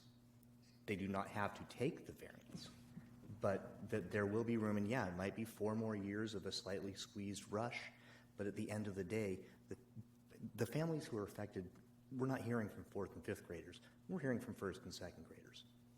And that's, I appreciate. The second thing is, and this is one where I just want to state my understanding, and hopefully you can give me a yes/no on whether I'm accurate on this. My understanding on variances is that once a variance is applied for a student, that student is the variance holds until they leave that building. So a 2nd grader would be good through 5th grade. It's only one variance. It's not year after year after year you have to apply. Okay, good. So those are my first two. So if we can provide some confidence to those 81 who are affected that if they want to stay in that building, that we will find a way, that will make me very happy. If we can't do that, there is another thing that I had not fully appreciated on this, and that is from the eaves, it's a unique bus situation. We very rarely have the opportunity to have a one-stop route. Stop somewhere, pick up all the kids, stop at the school, drop off all the kids. And our bus routes are usually a matter of time, not distance. So a lot of stops is a slower route, and the amount of time that longest kid spends on the bus is what determines how long a route is allowed to be. And if you look at the map from the eaves, if you take the driving route for a bus, it's actually going to go past Rush up to Old Redmond and come back. It's about 2/3 the length from the eaves to Rush as the distance of the straight shot to Franklin. Once you've got those kids on the bus, it's entirely plausible to me that taking 100 kids from the eaves and bypassing Rush and going straight to Franklin is a viable solution. Simply from the perspective of you've just put them on the bus once and you get them off the bus once. It's an efficient bus route. I know, and I do appreciate the idea that we were trying to, it's the squeezing one end of the balloon and having the other end pop, that Audubon's the problem. We have to get kids out of the Audubon. So moving kids from the eaves is not negotiable in any way, shape, or form. But we drew it in such a way that they go into the adjacent district to avoid something that's sort of a district that's got a, I don't know what to call it, the Swiss, yeah. Yeah. So I appreciate why we did that. And some of the things I heard this evening are, I mean, yes, this is not a time where I feel that anybody is going to get any benefit out of arguing over what is and is not a safe walk route. 148th is not something I would personally let my first grader walk across without supervision.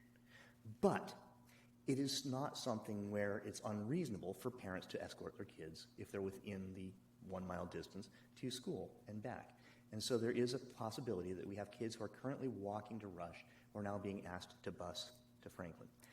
So my question is, if we can't guarantee those 81 that they will be in the variance list, why don't we just have the 180 kids that we're impacting and leave Rush out of the mess? Just go straight from the eaves to Franklin, even though it makes it look like a very funny little attendance area. It's just it's that truly unique bus route where they literally have arterials the whole way to Franklin from the eaves. It's a fast, relatively straight shot. So anyway, this is something where I'm hoping that the answer is we can make the variance work. Honestly, I think that's the cleaner thing, because otherwise I'll have to, well, whoever is after me will have to be explaining to people forevermore, why is there a dot of Franklin attendance that's off, not connected to the rest of Franklin? It makes sense at the moment, but it would be difficult to rationalize long term. But I really, if we can't get those 81 in with some confidence they'll be eligible for a variance, then I think we need to explore that. So thank you. Director Choi. Going last kind of sucks sometimes because everybody like takes your points, but I did. You're not last yet. This is my area. I'm supposed to go. No, it's my area. No. Yes. What? I live across the street from Rush. Anyway, besides that discussion, moving on. I do think I appreciate the recommendation with the old enrollment projections. It makes complete sense and 100% on board if those numbers were the same.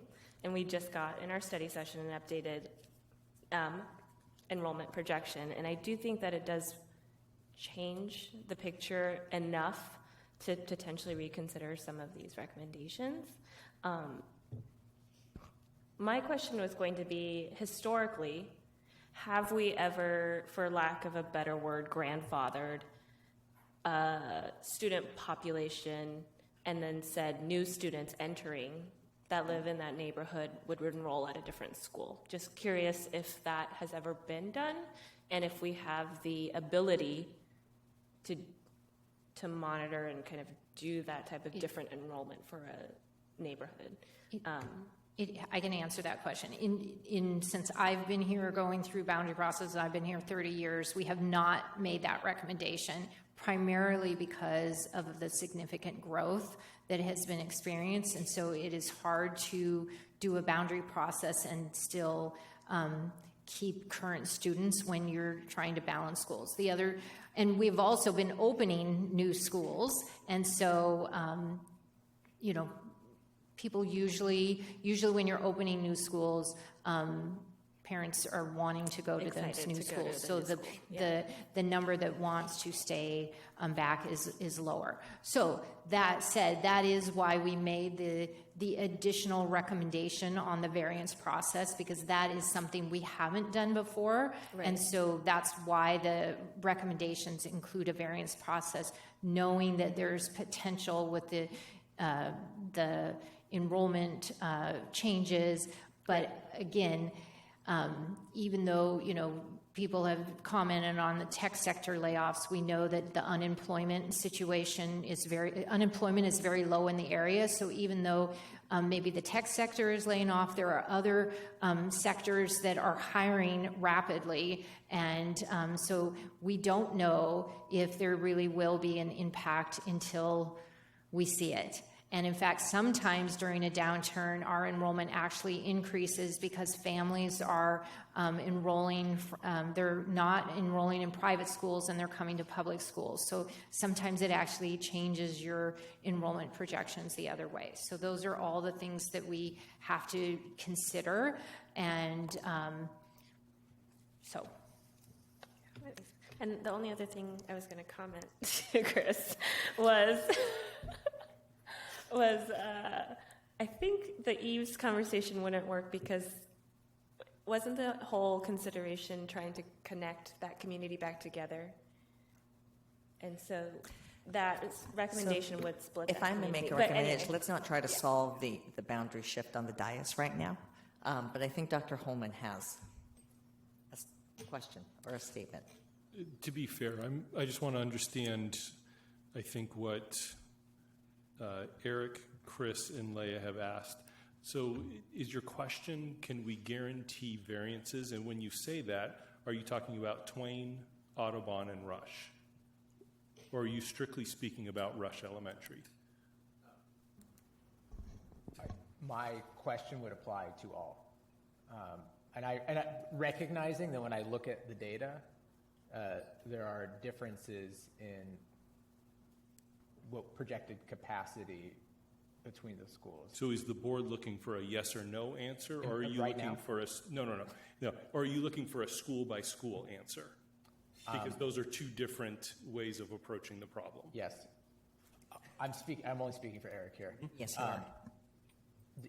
Yes, school by school is what I believe what I'm interested in. Well, let me back up. Explain what you mean. I believe I am only interested in a school by. I believe I'm interested in a school by school. So, Can I take the opportunity just to do a quick summary for a second? From Please. what I'm hearing is that because we're in a special situation, I think of over the last 10 years, we've been growing 500 to 600 kids a year. So the option for potentially saying we're going to make these boundary changes, and you say anybody who's currently where you are, you get to finish out, and anybody new coming into the area can continue. I think that's what's being asked to a certain extent. Yes.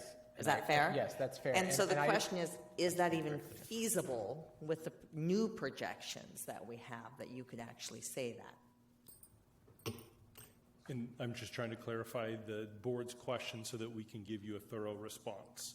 My question was for each Okay, school. and when you ask that, are you asking for families to be allowed to stay, or are you asking for current students who are enrolled? Because those are two different questions. Go ahead. I'm speaking for Eric again, only not the entire board. I would say So- current students who are enrolled. Well, and Same. what John was saying is if you've got a pre-K Mhm. and their older sibling is currently at the school, are we saying the pre-K gets varianced in as well? I would say if they're not currently enrolled in school, then it makes sense that they would go to their assigned school at some point.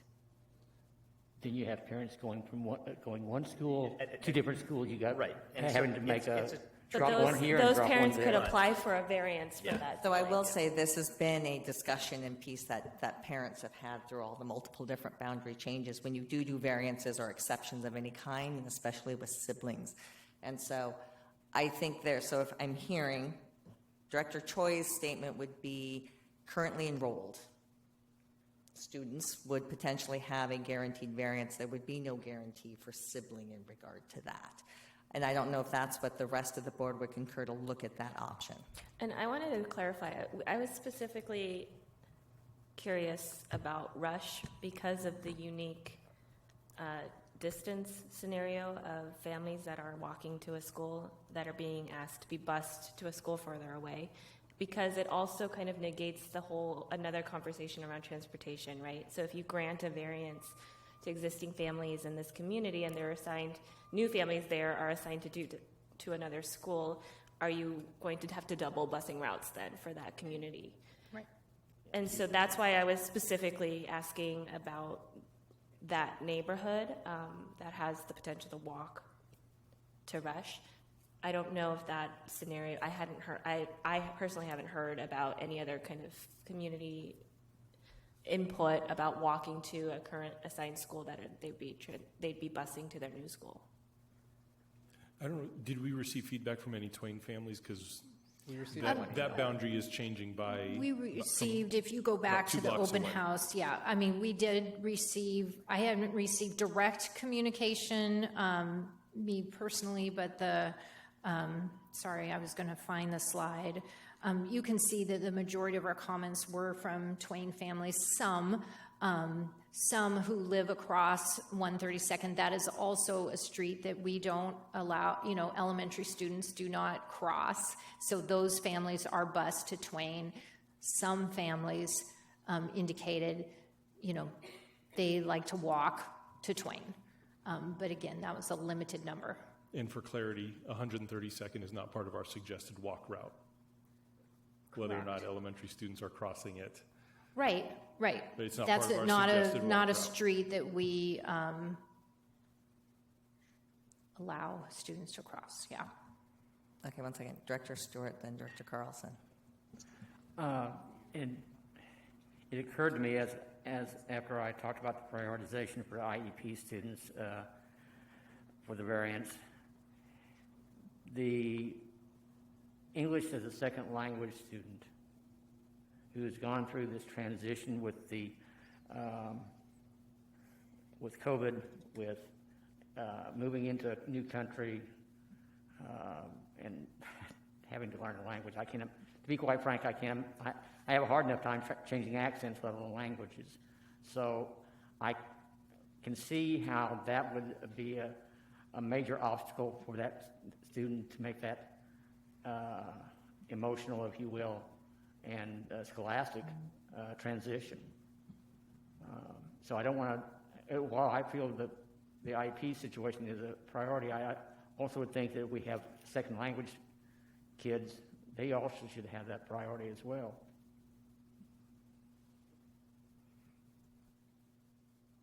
So John, you were asking for clarity and specificity, and I think you're asking the right questions. Again, for me, it's a building-by-building question. And what I'm interested in is, can we guarantee variance to existing students? Doesn't mean they have to take it, but they're eligible for it. I'm making the assumption that there's no transportation guarantee if a variance is granted, and no guaranteed variance to younger siblings, but would be available if space allows. So if the school is still open for variances, then younger siblings would be allowed to variance in as well. So that's my version of the specific stuff. So none of these schools are open for variance. I know, and that's the thing. Right now, they absolutely are not, and it would be really tight for younger siblings. So I'm not saying that that's very likely. It's if there happened to be a circumstance. So. And that is the one thing I'd just like to highlight in regards to the recommendation that came forward, is the addition of that variance component as something different and recognizing that declining. So I think the board is asking for that variance plus. Is there a capacity to go one step further in regards to that? And mainly due to the updated enrollment numbers that we just saw. Like, I honestly don't think we would necessarily be asking this on the dais right now if, in conjunction to what we are hearing, those updated numbers were different.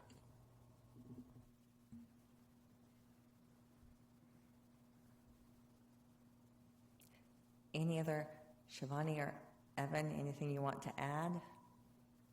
Any questions? I think most of it has gotten Okay. taken at this point. I think that is fair.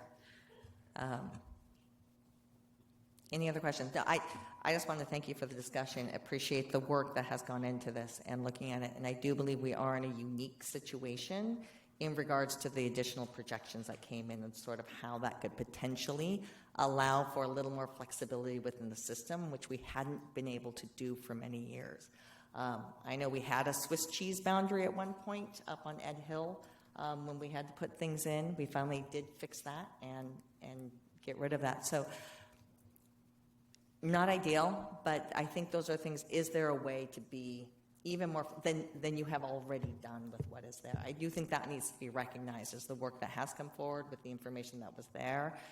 It's clear. I would be cautious. I appreciate Director Stewart's naming of specific subgroups. I'd be very cautious in some ways of pulling out even people within walking distance only or any subgroup, but really trying to think of what are those parameters and going back to those goals. I think I would keep that piece there.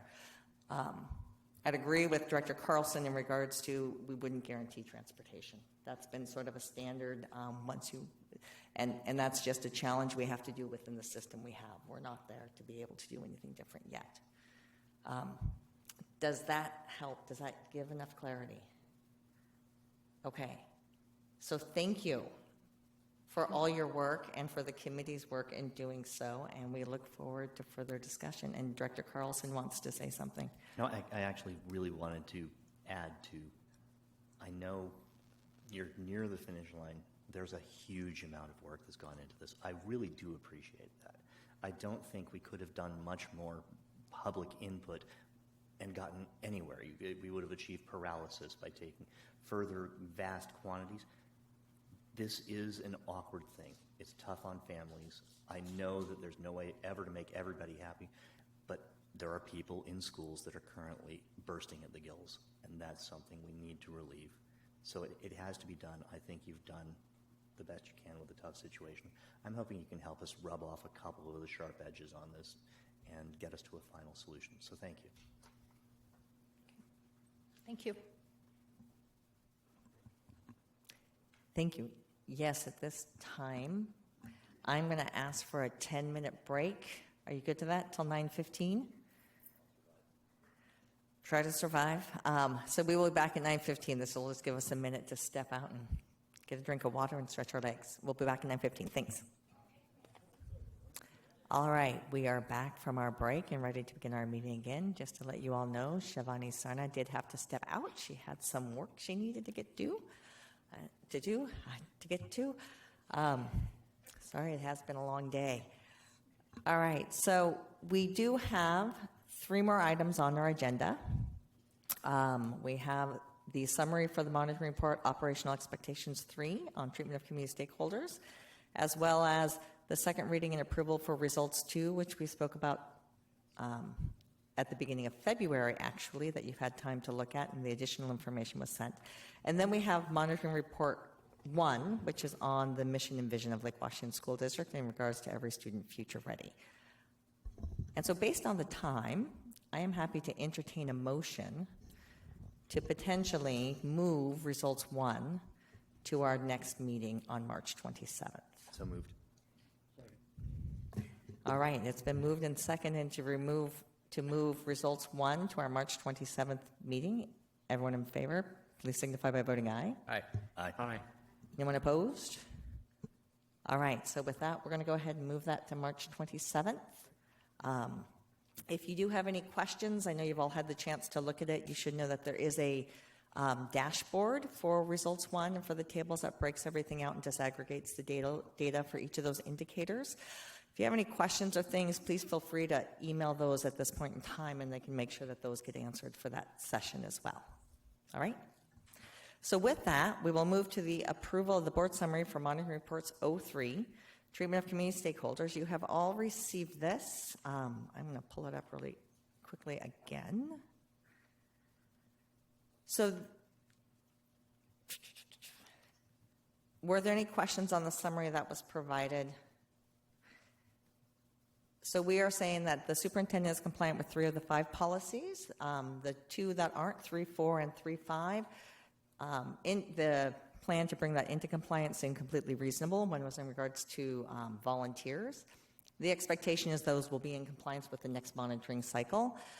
We did have some concerns that the indicators appeared to be aligned to internal stakeholders and needed to get aligned more to external stakeholders because this is about our community as opposed to our staff. So there is specific direction given in regards to 3.2 to determine if there are possibilities to track the informal complaint process, as that might overlap with OE14 as well, and to review and revise 3.1, 3.3, and 3.4 to ensure those policy sections are focused on the overarching compliance or theme of treatment of community stakeholders as opposed to the internal stakeholders. And we're also going to review OE3 and OE9 and determine if there are any redundancies in which we can consolidate those policies together to make it more consistent going forward. Any questions on that? Any revisions? All right, with that, I will entertain a motion to approve as presented. I move approval. Second. Been moved by Director Liberty and seconded by Director Stewart to approve the summary of OE3 as presented. Any discussion? All right, all those in favor, please signify by voting aye. Aye. Aye. Aye. Anyone opposed? Hearing none, motion carries. All right, thank you. So our next item is results 2. I'm going to ask if you have any presentation you'd like to do this evening. I do not have a presentation for the board this evening. That's okay, I didn't expect you to, but I figured I would ask. But I would like to actually comment on the meeting that we had with yourself, Chris, Deputy Superintendent Beebe, and Associate Superintendent Dr. Jen Rose on Friday. We've spent a lot of time on our operational expectations over the last, year and a half, the development of OE14. During that time, we also focused on R3, Results 3, which historically was a policy that was not providing the board with the data to evaluate the system. We have a Results 3 policy that for the first time, I believe, really does, A, provide transformational support for the system, but also provides the board with a good vantage point into the global citizenship and expectations around social emotional well-being that the board expects. Results 1 and Results 2 deserve that same level of consideration, and what was really beneficial about our first conversation on Friday was to begin to unpack what are the questions that the board needs to answer around reasonable progress, and what are the data views that the board needs to be able to make that determination. So I won't go into all of the details we discussed, but as I think about the board's primary role is to evaluate the system's results, because your role in assuring progress of the system is demonstrated through the results policies, and finding the absolute perfect place in our Results 1 and Results 2 in terms of data that the board is actually legitimately able to answer the questions around reasonable progress for our whole district, but also our different groups of students that we've identified through these processes is tremendously important. So that's I know Results 2 doesn't have all of the data views that we talked about on Friday. Currently, Results 1 doesn't either, yet I like the aspirational view of where can we be to provide the board with another layer of data to provide that support. So anyways, that's just kind of a reflection on Results 1 and Results 2 as we're in the middle of the monitoring cycle, and I look forward to continuing to do that work. Thank you. And so for tonight, I'd like to have the opportunity to have further discussion on Results 2. And so some of the key things from our discussion 2 weeks ago that came forward is, and these were some of the pieces, Director Choi helped to write up a short summary as we were starting. And then we recognized there was more conversation that probably needed to be held once the indicators and the different subgroups came through. And Director Carlson, you were not here. And I know you had some specific questions or concerns that you wanted to be able to express. And so with that, sort of the key thing as we went through the R2s is that we were not back to pre-pandemic levels of achievement, although we do see an increasing, at least improvements from 21 to 22. We might not be where we want to be in that, but they were increasing for the majority, but again, not for all. And I think that can be further our discussion this evening. We want to acknowledge the work and continuing efforts to ensure that students succeed through the MTSS and the other efforts. and highlight the increasing percentage of students succeeding in world languages, as well as high percentage of students in computer science, and the positive trend in data for all student groups receiving a grade C. There were definitely components around literacy and language and third grade reading that there were concerns in which to do so. And I think there is believed to have a deeper dive into that area specifically because we know there's a lot of efforts going on there and different components. Math had some of the same concerns as well as we went through it. Science, there was challenge with how the data was actually, or how the students were able to access the science information due to COVID and the different ways in which that information goes forward. And so that's somewhat impacted in where we go. And those were some of the highlights that was in that discussion. I want to be able to toss this out for any further clarification or questions that you might have, and then have a motion for discussion. And then if there's areas of focus, one of the big pieces that we spoke about was trying to figure out, were there key things through this data and through these results, and what your view is on reasonable progress in this area, and are there specific areas to really pay attention to in the upcoming year or to have more information? Those would be the key things I'd want to be able to target in that discussion. Does that help? All right. So any need for further clarification on the report that you received? Are we ready to entertain a motion?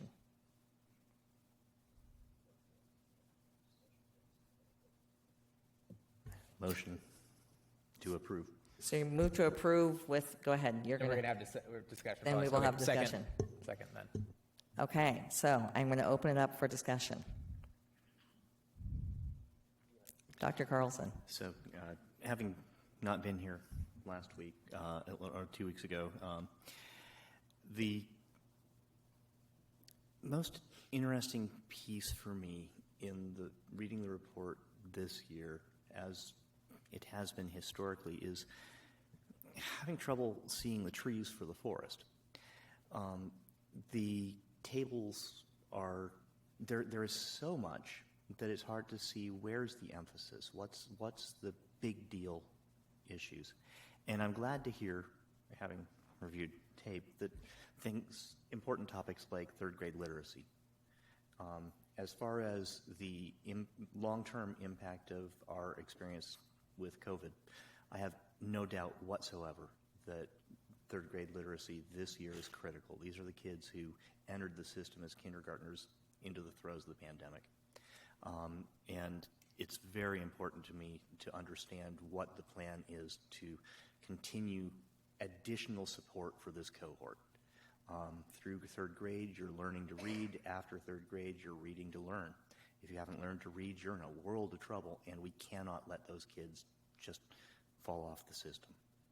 So I know that the administration appreciates the importance of this, but it's very important to me to continue to call out what specific things are we doing to backfill so that these kids have a legitimate opportunity.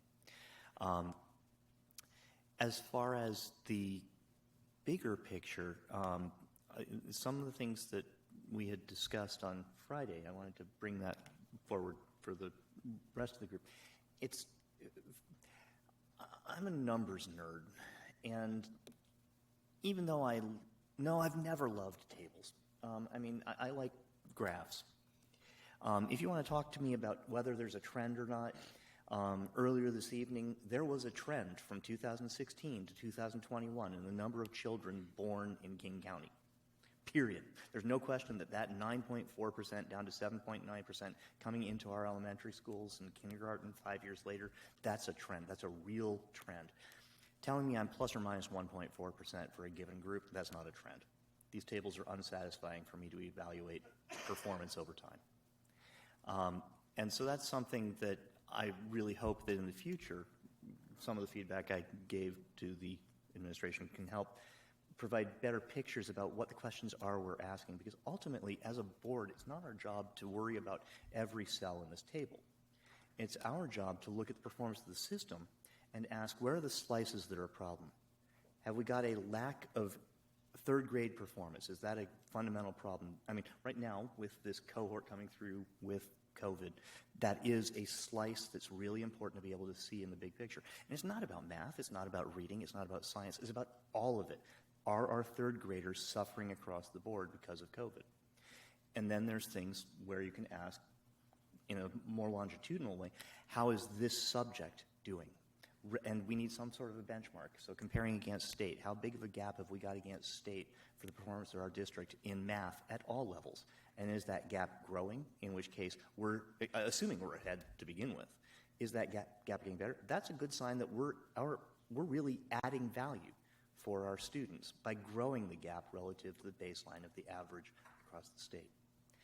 So those are big picture things that I don't feel have been addressed in the existing report. And it's every administration. I've now been through 4 superintendents. Every one of them, I've had different versions of the same conversation because it's never quite what I'm looking for, and I promise you it won't be what I'm looking for in the long run. That's okay. The question is, are you getting better, getting closer to pictures and easily seen and felt data that tells us, as a board, answers to the questions we want to know the answers to?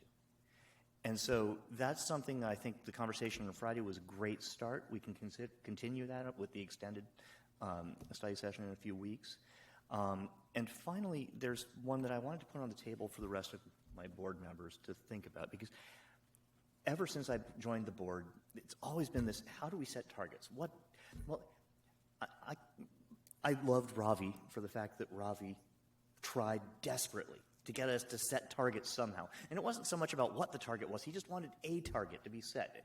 And one of the things that we, as a system, over the course of the year, we work with the administration on this year, what are our focal elements? So on any given year, there are things that come up. Sometimes it's some recurrent things. The math curriculum for K-5 will come up. And the question is, we've got a good system for adopting a new K-5 math curriculum. But as a board member, I've never felt we do a good job of evaluating, did implementing that new math curriculum, with all of the time spent adopting it, training, money spent procuring it, did it make a difference? And that's something, the hard part in setting targets for us as a board is 1 year is not enough time. If I'm asking John and his administration to move our third grade reading performance, I don't expect that to be something that is easily done in 1 year. But if we put a major investment into that, 3 years from now, I want to see that number move. And so what's kind of nice about this is that it's not that we actually need to start setting targets. Rather, we need to go back 3 years and ask ourselves, as a board and as an administration, we worked with the administration at that time to say, what were the focal things where we were putting extra energy and investment in? And 3 years later, we were investing in those things then. 3 years later, have we moved the needle on the things we were trying to do something about? This past year, we spent a tremendous amount of energy on equity, and I personally would like to see 3 years from now that some of the gaps that why we did the equity, 3 years from now, I want to see some of those gaps close. And not by plus or minus 1%, not by the jitter that's annual. I want to see something where I'm really confident that we made a difference with the investment of time and energy. So that's something where the existing report R2 that we get is very effective at giving us a pulse overall across the system. But it doesn't give us that sense of we do decide something's important, and we invest in that. We put time, money, resources around that, training, all of those things. And when we do that, we very rarely have gone back to say, did we actually move the needle? And it's not so much that I want to abandon something, but if we didn't move the needle, I would definitely like to review what more can we do. So if we adopt a new reading curriculum and we've got a metric for, we know that dyslexic students are not being adequately addressed by our existing things. 3 years after we adopt a new curriculum, did it make a difference? I think it's last year or 2 years we started universal screening for dyslexia. Has that moved the needle on our dyslexic students? That's something I don't think is this year's. I think it might be next year's. But again, this is something where we don't have to negotiate that. We already agreed on this stuff a few years back. Now, am I asking John to, or whomever our superintendent is in the future, all these people, are we asking them to pay for what the previous superintendent did when you transition? So is John responsible for what our previous superintendent did in negotiating with us? John's been with us for 3 years. John's decisions were not particularly critical to what we did that year, right? Prior to the pandemic, that was another superintendent we were making. So evaluating John's performance, but nonetheless, as a board, I feel like this is a really valuable thing that we could do, is to actually ask the system to provide us with evaluation on big investments, to show us that we did move the needle, because asking to continuously improve everything by a little bit each year, that's just a recipe for paralysis or stasis. And when you really focus in on something, the hope is that we can move the needle meaningfully in that arena and have it stay there after we've made that big investment, so we can focus on the next section. Anyway, so this is just something I wanted to put out there as my epiphany in reading through this year's R2. Is like, damn it, we've been asking the wrong question. Or we haven't been asking all of the right questions, would be the better way of putting it. And I really feel like this 3-year post hoc analysis of big efforts we make is something we could do a really good job with, of understanding, are we truly improving the system as opposed to are we riding the wave? So I guess it being 9:36, I will stop there. If I can ask one point of clarification. So as we look at this report, we're looking for reasonable progress in the area that you have. Or are there areas, so my question would be, yes, there's big, that also fits under parameters that we set. We have evaluation of new initiatives, so ironically it does fit into both of those. Yeah. But what I would ask is, as you read this report, were there areas that you believe we should think about and target? Did you think there were highlights in regards to reasonable progress in what you saw in regards to anything? Okay. I'm going to be perfectly honest. Last night a good friend died, and I don't remember. I don't remember that part of reading the report. I can't give you meaningful, specific comments about specific areas. I'm sorry. That is a fair response. Thank you.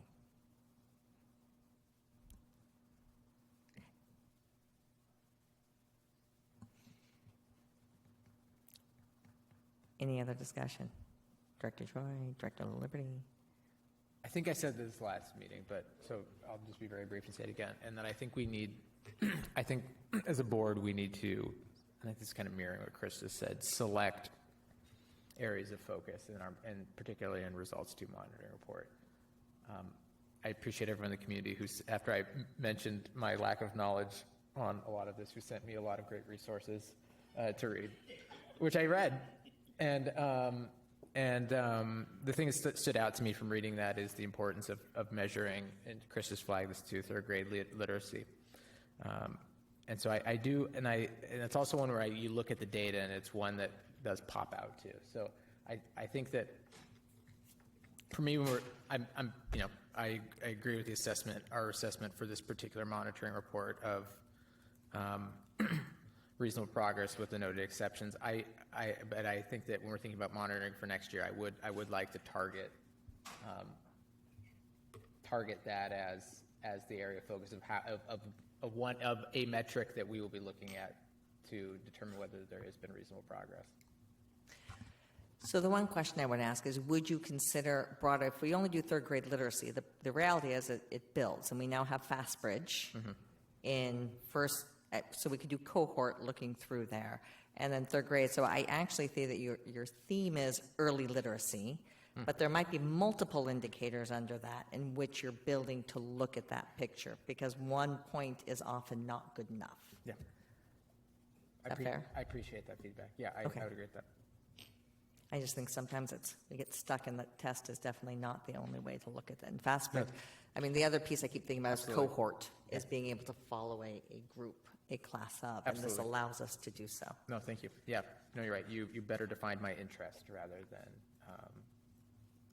what I was pointing at as the outcome. So no, I appreciate that. Any other discussions on R2?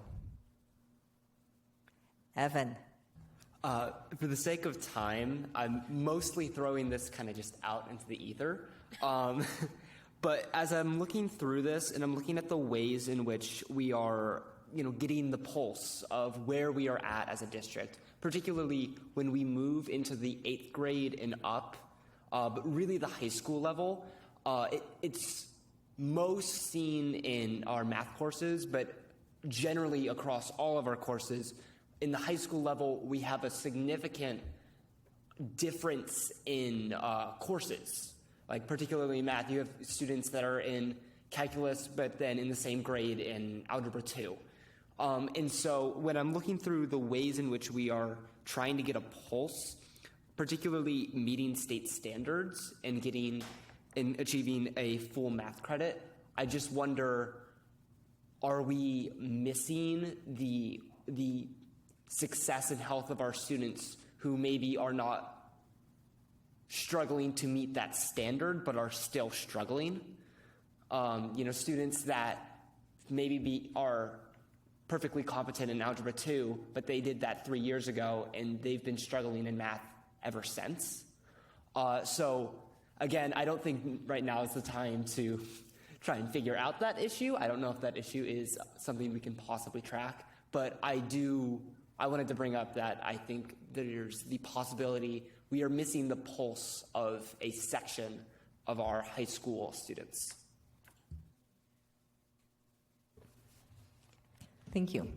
Leah, Director Choi. So I was actually going to say something similar, and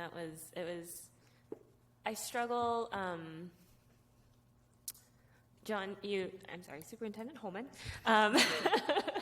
you asked the question of, is this data actually giving us the information that we're actually trying to deduce, which is the performance of our students, right? And I struggle when I look at this data sometimes because you get these scenarios where assessments and grades are going in opposite directions, and they have been for a while. And then you're like, what does that mean? Like, are we successful? Are we not? What are we basing it off of? Were the assessments poorly, was there poor attendance at the assessments? Was it a bad year? Or was it an easy class? Like, I can't answer the question of, yes, we're being successful. There's just so much nuance, and the data itself is almost contradictory. And so I do think that it does warrant, which we are going to do, a relook at how we're trying to get to these results. But that was a really good example. Director Carlson. On those lines, a big picture thing that I worry about as a board member is inducing paralysis in the system by asking too many things simultaneously. And it's having lived through the No Child Left Behind era when the only acceptable answer was 100% at standard.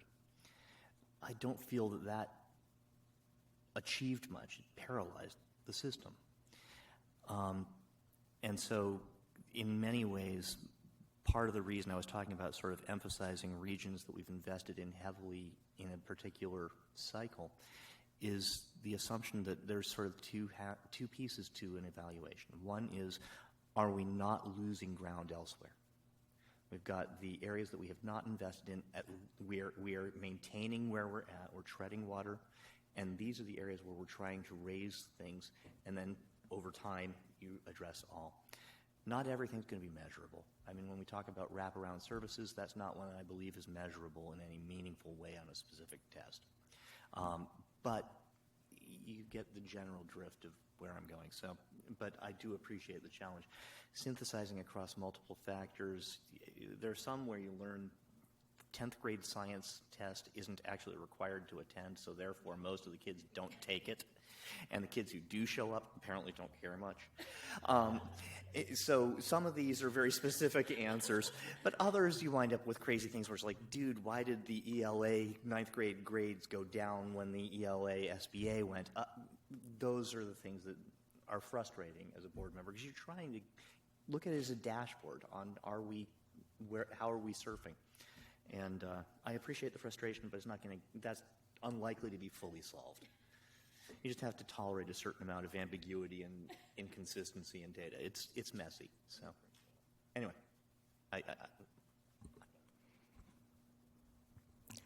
So the only other thing I would add, so I will say, as reading through it, I agree there are always challenges, but I do think it does provide information of where we go. If I compare it over the past years, there are similar data in there. I think there is concern to be at place that we do still have less than 50% of some of our kids hitting standard. And this tends to be groups across the board in multiple places. It's not only reading, it's not only math. So there's something more going on that we need to be addressing. I think seeing increase through COVID was very beneficial. I mean, at least from the 21 to 22, that means some things are working, some still isn't. But again, is that an artifact? Is that a lot of different things?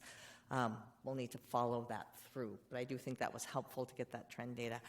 I would like to still call out the world language. I think our multilingual learners, I find it always interesting that you look at our exited multilingual learners, and typically they are at a higher percentage at standard than most of our students. Anybody who has never been in EL or is currently in multilingual. I think that has a lot, and I am a strong proponent of world language and that individuals should be multilingual. I think that is something we should continue. There are clear good work that's been done in putting in a heritage language within all our high schools and being able to build off the native language, our dual language enrollment at Einstein, and the increase that'll be moving into the middle school, but we're still not serving a large portion of our population with the opportunity to learn.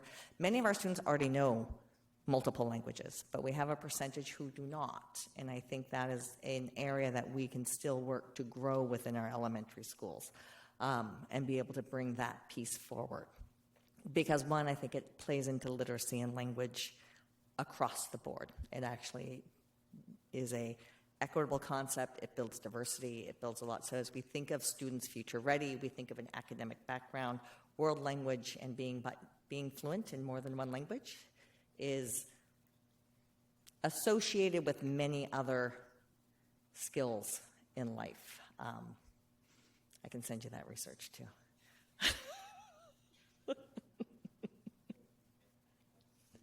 And then I would just ask that we really do look at the cohort piece and we start doing some by class of. I think that's a piece. So you have the trend, but we have different classes, but being able to follow a fast bridge and saying, of these students who were in first grade and we had X percent at Stanford, what percentage do we have at second grade of that same when they go to second grade? That would imply to me that, yes, we're able to be working with our kids and being able to move them forward, and we can see that reasonable progress year by year. So that would be the one data point I'd want in. I think for what we asked, I think we see good movement. There's just more to go. And with that, any other questions? Any other concerns? Then I'm going to bring it to a vote. We right now have a motion on the table to approve the results 2 on academic. I'd have to look at the title. I apologize. Academic content, knowledge, and skill. And as making reasonable progress with noted exceptions, that we have various different subgroups that are not necessarily at the standard or the goal which we want to see, and so that there's more to be done. So moved. Okay, so, I'm going to call for a vote, sorry. All right, all those in favor of approving this as a reasonable progress with noted exceptions, please signify by voting aye. Aye. Aye. Anyone opposed? Hearing none, motion carries. Thank you. Okay. We are still not done. All right, so our next item on the agenda is our superintendent's report. So,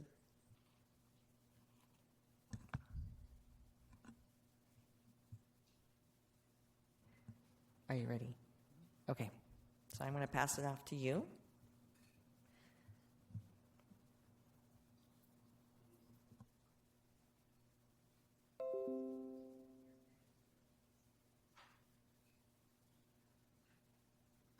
Okay, I have a brief superintendent's report this evening. I would be remiss if I didn't recognize two of our high school basketball teams. Lake Washington High School, competing in the 3A state championship game on Saturday, came in second place to Lincoln of Tacoma. And our girls from Eastlake High School played in the state championship game for 4A and won that game. And so that was pretty exciting news. Yeah, absolutely. It was exciting news on, I believe it was Friday, to get that message from the team that we had two girls teams competing for the state championship. And so very exciting to celebrate that and to recognize all of the hard work that they put in. To get to a championship game, it's work, it's effort, it's things got to go your way, and it's Eastlake High School there on the right. You can just see the joy on their faces. And I do want to say to see some of our student athletes being interviewed on the news, and just to hear them articulate kind of their passion, their commitment, what it was about. They all talked about team. They talked about effort. And it's like everything you want someone to say, they said. And everything you don't want them to say, they didn't say. And so it was just super cool to see them celebrating and just recognizing kind of each other in that effort. So just huge celebration. And I know we have other individual sports that people are competing in and having success. We will continue to recognize all of our athletes as they're participating, but wanted to bring this to you this evening because it's also unique for a district to have teams in state championship finals for the same sport. And so that's pretty cool.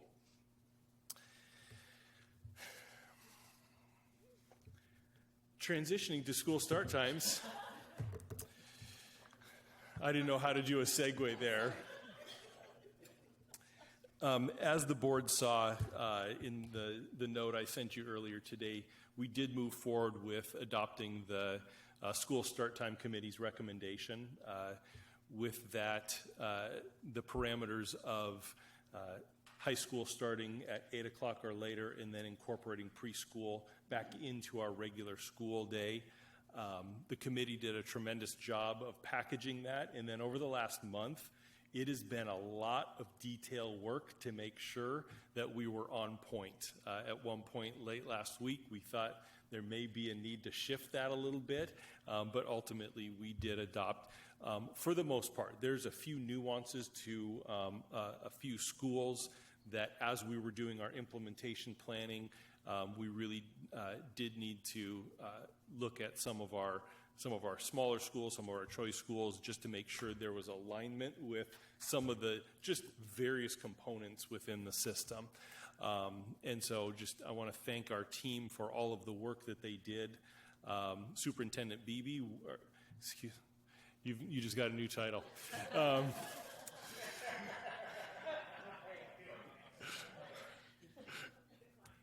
He did, I know, I saw. Deputy Superintendent Beebe is continuing his leadership in this area. He'll meet with 3 of our administrative groups tomorrow to kind of unpack this and continue the work around implementation, communication with community, families, staff around the kind of the individual school start times will occur on Wednesday. We'll provide staff with the workday implications for our certificated staff, and then we'll work with our school administrators around what are the implications for our classified staff in their workdays as well. And so you can imagine all of the trickle down with each of these decisions and just making sure that we're thoughtful of it and just really working with all of our internal and external stakeholders. As you know, I received some communication, not a tremendous amount, but really received communication that really was in alignment with the thought exchange. Great idea, move forward with the recommendation. Horrible idea, don't move forward with the recommendation. So I heard both. But what I heard was people wanting their children to be successful in schools, wanting their lives to just sync with the school schedules, and so taking all of that into consideration. Communication, as I discussed, sent out that kind of high-level overview, but just wanted people to know we are adopting the recommendation with very slight variations. Scott will work with our administrators tomorrow around some of this, and then Wednesday we'll share some additional information. Ongoing work with our child care providers, making sure that we continue to increase sites as we can, increase spaces as we can, because we know our families do rely on many of our before and after school programs as a key support for their work and their lives. Continuing to communicate with Metro around the current routes that we have. Transportation is continuing their work, and then I know athletics and activities will have to make some modifications and adjustments, so just working through all of that. But at the end of the day, I am pleased with the work that has gone into this. I remember back in 2017, this was floated as a concept, and so all of the work, COVID really kind of put a pause on that work. And when we announced in August that we would be moving forward with this work group, I had great hopes and great wonders how they would come up with a package that actually met as many interests as we could. And I do want to recognize this is not the perfect solution. And so when I think about school start times, I would love to have all of our schools start between 8 and 9 o'clock.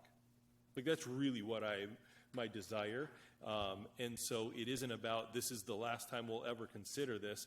This is really about how do we continue to find ways to make adjustments so that all of our schools, and what does that mean? There's a lot to unpack underneath that kind of consideration. And the commitment is that we'll continue to look at different ways to accomplish that, knowing that we've accomplished that for some, but not all of our students and families. And so I do want to just once again recognize Scott for his leadership in this, his work from day one as being appointed as Deputy Superintendent in Lake Washington was really about tackling this issue.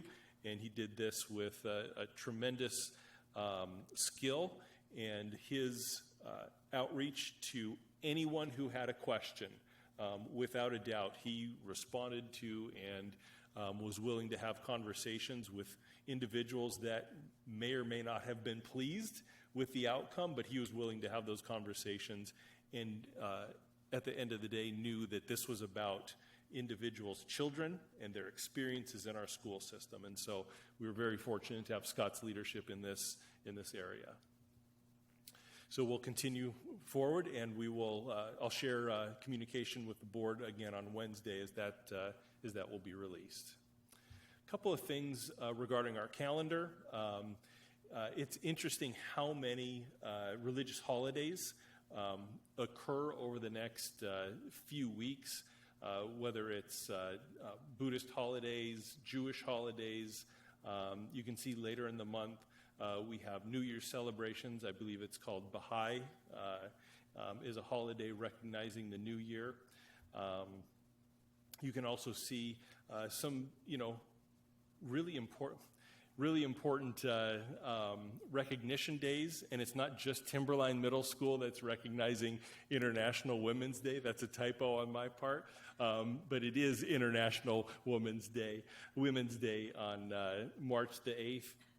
We have St. Patrick's Day coming up. We have National Poison Prevention Week. I hadn't thought about it, but that's kind of an important one. I don't know if you remember. Okay, when I was a kid, we had these Mr. Yuck faces that that parents were supposed to put on all of the bottles and things like that. And so it's just a good reminder for all of us as we're using materials and supplies to keep them out of reach of children and appropriately dealing with those. And then on March 21st, it's the International Day for the Elimination of Racial Discrimination. Again, we list this on our website. February was Black History Month. This is another recognition of, how are we considering issues of race and ethnicity, and so appreciate us just recognizing that as part of our calendar. And then on March 22nd, it's the first day of Ramadan, and as you may or may not know, many of our students participate in the fasting exercise that is in alignment with Ramadan, and so our schools receive information and they make considerations for our students, knowing that that is a month that does have an impact on our students. And so just want to recognize that our schools do make those considerations, and that many of our families participate in that, and it's pretty cool to see all of those different religious holidays that various groups across our district will be participating in over this month. Thank you. Thank you. All right, our next item is Public and Community Affairs. So we will start with, hang on one second, with Barbara Posthumus, I believe, from Business and Support Services. I was supposed to send it to Dr. Holman first, sorry. It is 10. Want me to go? She asked for you, not me. All right, I'll just provide a brief legislative update.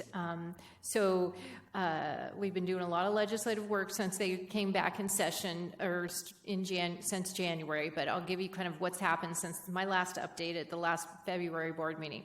So the legislature is approaching its Chamber of Origin cutoff on March 8th. Bills must be approved in a floor vote by this date to be eligible for consideration in the opposite chamber. Bills that are not passed off the floor are considered dead, though they can be revived as an amendment or necessary for the budget. Both chambers have been focused on floor action with very few hearings, but the regular hearing schedule will resume after the 8th, so that's Wednesday. In the last 4 weeks, we've testified on 8 bills with a combination of virtual and written testimony. Our testimony is focused on explaining the bill's potential impact on staff and resources, compliance challenges, and urging the legislature to provide adequate funding for all new programs and requirements. We're closely monitoring both chambers' special education and transportation funding bills. While there has not been an opportunity to testify, we're keeping in regular communication with our legislators, urging them to increase funding in these 2 areas. Board members and staff attended the WASBO-WASDA Legislative Conference and Day on the Hill, where they met with legislative representing Lake Washington School District to discuss special education and transportation funding needs. Staff also met with House and Senate members to discuss special education funding and education impact fees. This week, we're scheduled to testify on 1 bill concerning paraeducator qualifications and training. That's my update. Thank you. You're welcome. All right, and Director Stewart, do you have anything you would like to add? Given the hour, not much, no. We've also followed up on those meetings we had on the Hill, either in written form, or I know I made phone calls to, luckily a few people foolishly giving me their cell phones, and I will use them. So I have followed up with comments with those that weren't able to meet with us. So I am very concerned about the lack of enthusiasm for SPED funding in Olympia. It stinks. And the more parents that can write in, the better. I think it's going to come down to the budget, the final budget arguments. And if it doesn't proceed, I'm sorry, but I have nightmares of another McCleary lawsuit. I'll just be blunt, because they promised 2 years ago, and now they're saying, yeah, but. On that cheery note. Anything else? Okay. So thank you very much. I appreciate the efforts down in speaking with our legislators as well as attending the conference and the additional work with the written testimony. It's really helpful to keep having our voice heard and those continued relationships. So thank you and appreciate the updates too. All right, and with that, we move to board member and any student board rep comments. All right, hearing none, we are going forward. We do have 2 school board visits scheduled for tomorrow at Digipin and Wanik, correct? 1 in the morning. I believe Leah is attending and I am attending on those. I would highly recommend any of you who have not been able to, they are well worth it and quite interesting to go see. So excited to be able to go out there. So our next board meeting, we have the extended study session at Suncadia and Cle Elum on March 24th through the 26th. I believe we are working on the agenda. Have we have it finalized? Can they see it yet? A published agenda has been put out with all the relevant topics, but not with substance in information on there quite yet. So you can see that, so you can see sort of what the plan is. It is quite a full agenda at this point in time that we'll be walking through. And then we will have the March 27th on that Monday. We'll have study session and a board meeting at that point in time.